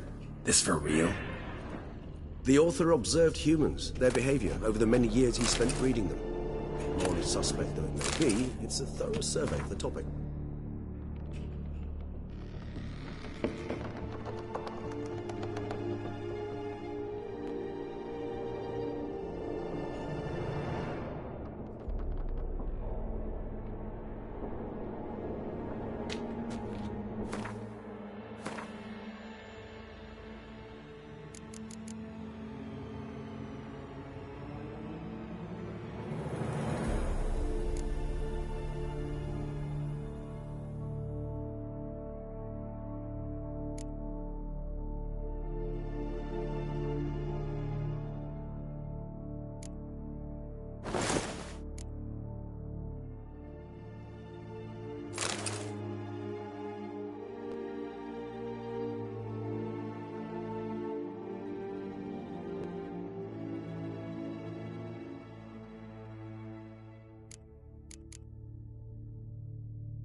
This place. There's evil here. Death hangs in the air. Yes. Great many beings have breathed their last here.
Glyphs are carved into the rock.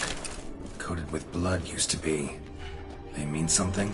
They're emblems, symbols of, what you would call tribes, dispersed throughout the world after the conjunction.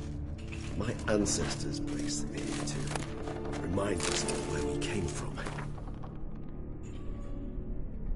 Seems your kind assembled a peculiar little library.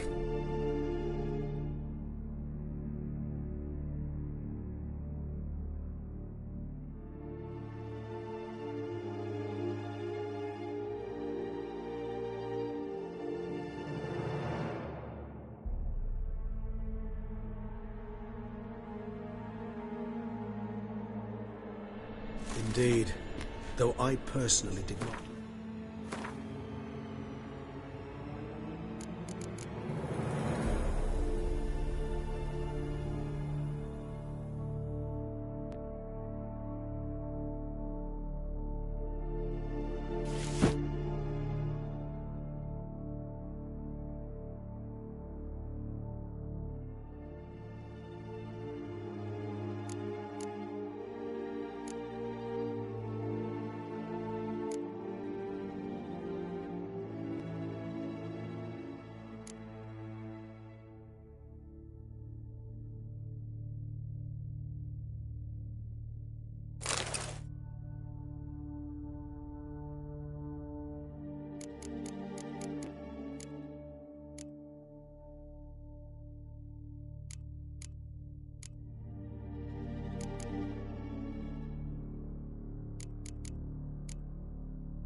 Hand to it.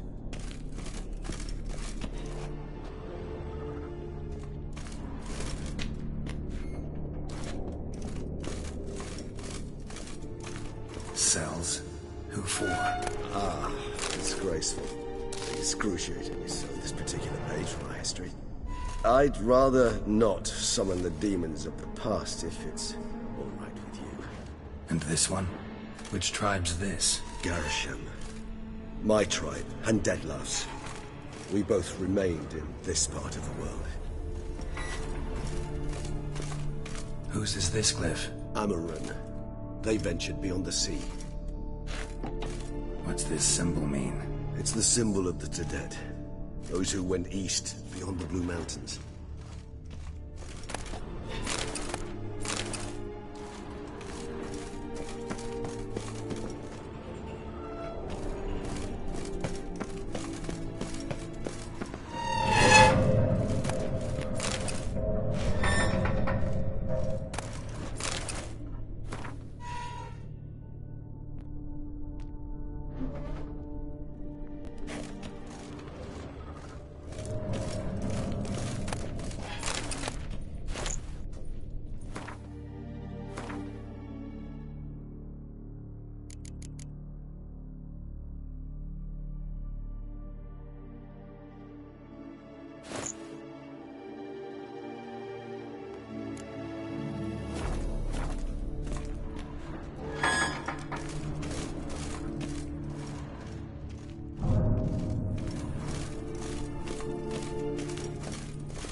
Charming place.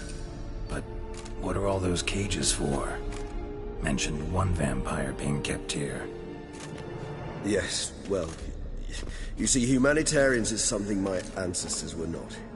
They concluded Kagmar would best be punished if he were tormented with the scent of blood he could not taste.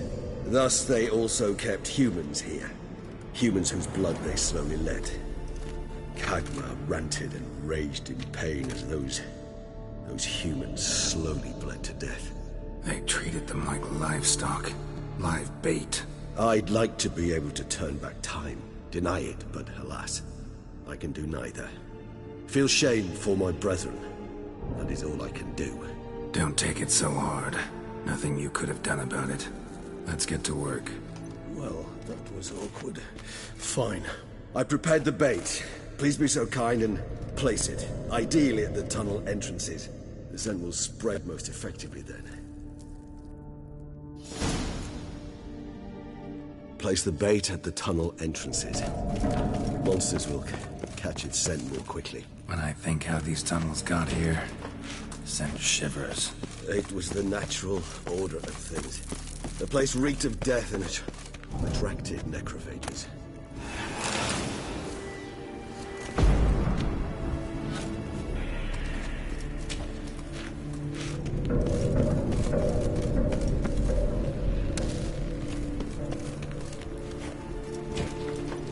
Three done. One left. Think this'll work? I certainly hope so. Its stench is so thick, I wager it carries clear to Novigrad.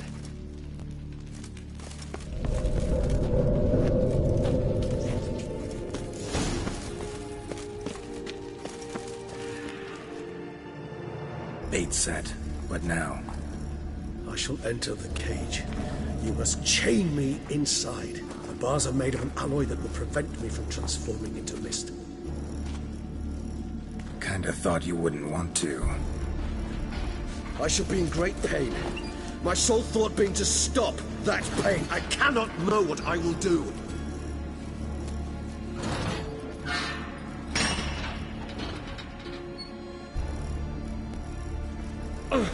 We must hurry.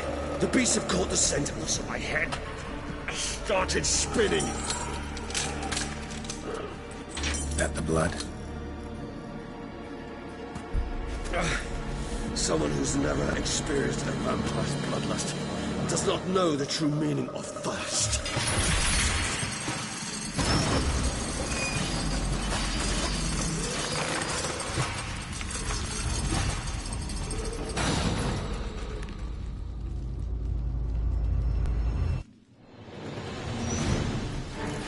Maybe we need a safe word. You know, something you'll say when you can't take it anymore. And what would you do once I uttered it? Don't know.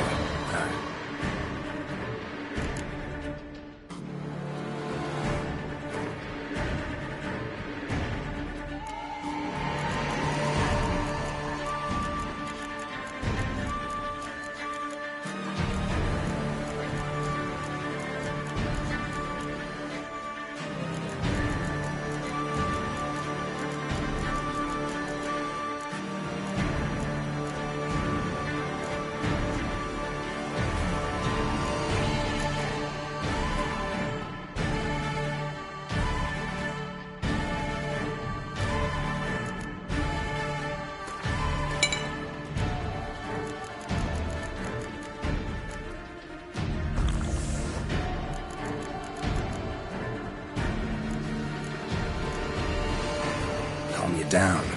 Something.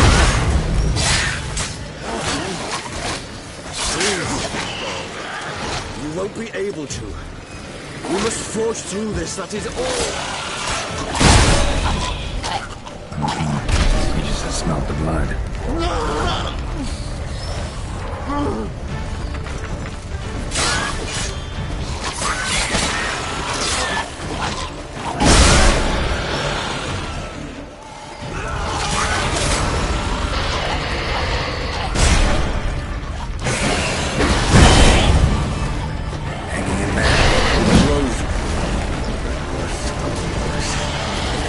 Overcome.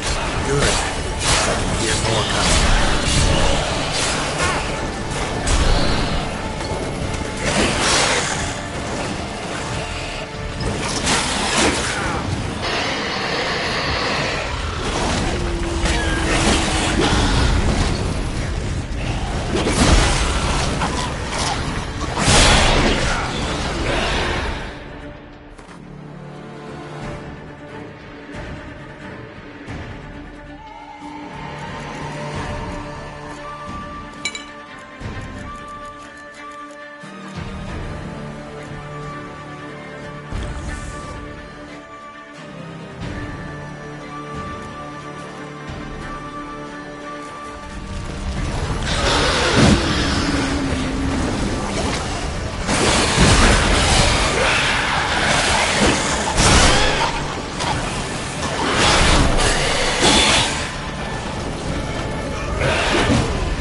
I'll let you out.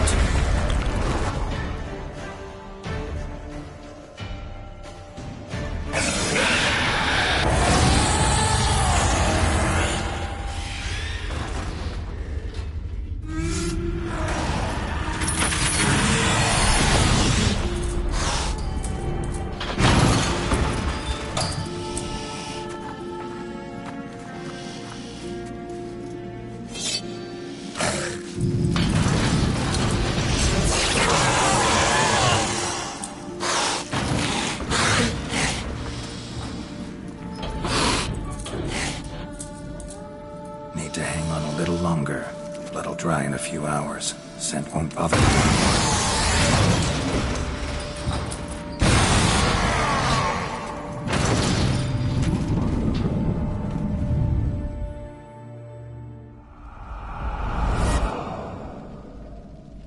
Get you out of here. The concoction.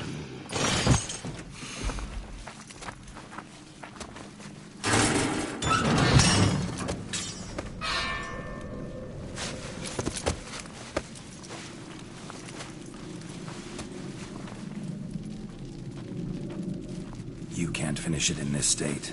Tell me how. I'll help you.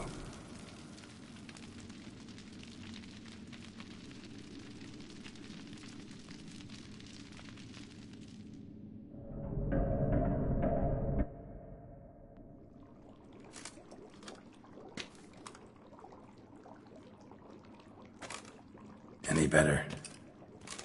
Far from ideal. And some time must pass before I fully recover. But yes, a bit better, thank you.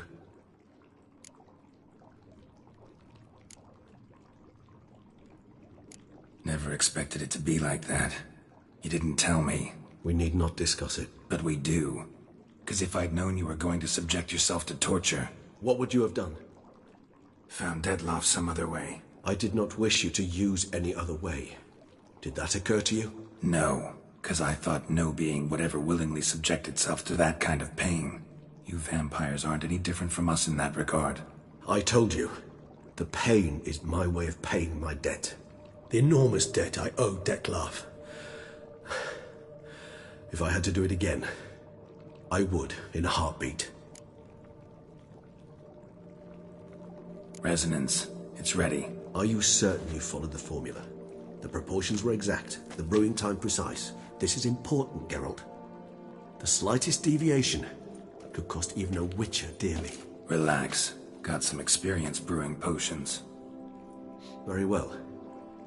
In that case, let's begin.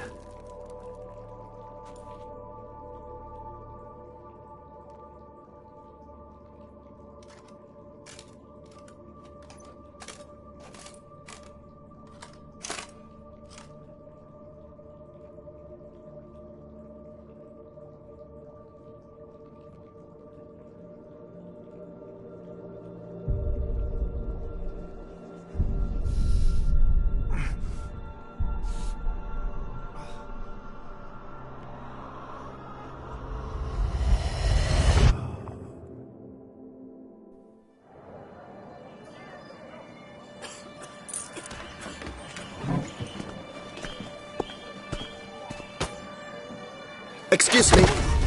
I shall only take a moment. You jumped the queue, sir. But Count, sir, you must understand. I've a meeting. The Count... Sir, you were next. Please, take a seat. This gentleman was here first. Step down or you shall regret it. Ah, fails to realize he was your friend, Count.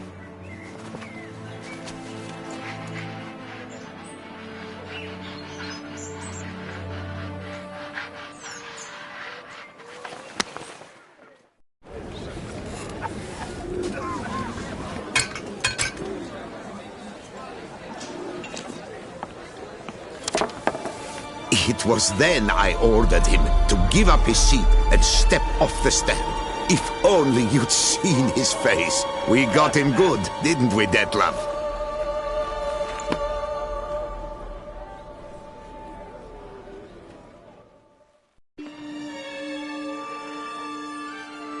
And then Mother insisted we buy the mill. Curious, eh?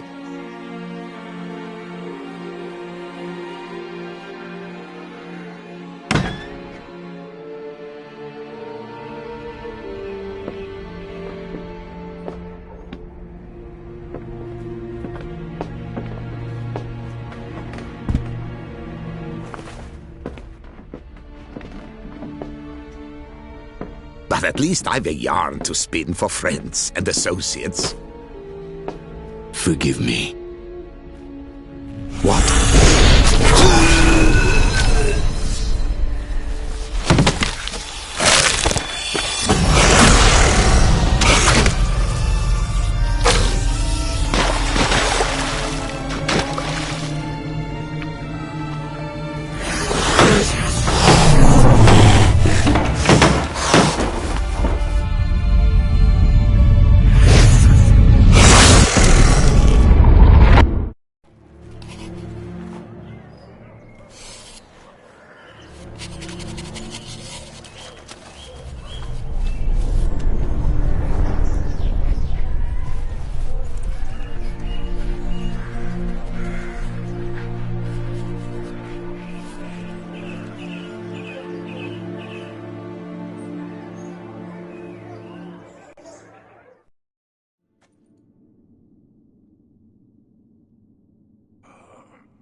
Awake at last.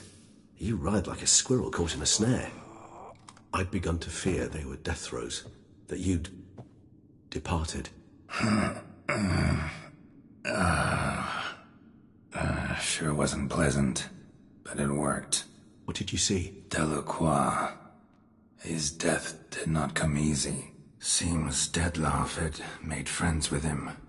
Still killed him, and chopped up his corpse. And he was overcome with fury, remorse. Cut off the hand that had committed the murder. Interesting. And entirely unlike the Dettlaff I know. See anything else?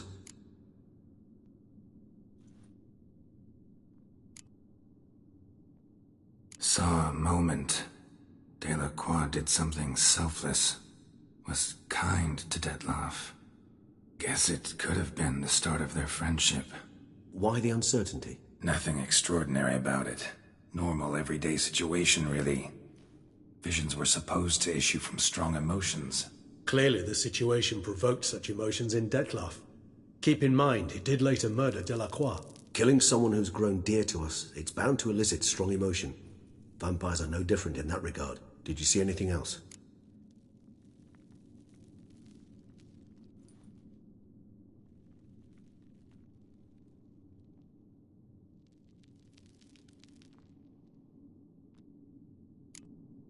There was something. Showed up twice in the vision. A bootblack stand. Dettlaff first met Delacroix there. Went back after the murder, actually. Peculiar. Stand was somewhere in the port district. And the bootblack acted as if he knew Dettlaff. That would be even odder. Perhaps we should have a chat with the lad. Though I would expect no breakthroughs. It's our only lead. I'll go talk to him. Coming with? I shall join you later if it's no trouble. I don't yet feel strong enough to venture out. That's fair. Rest up. Be back as soon as I learn anything.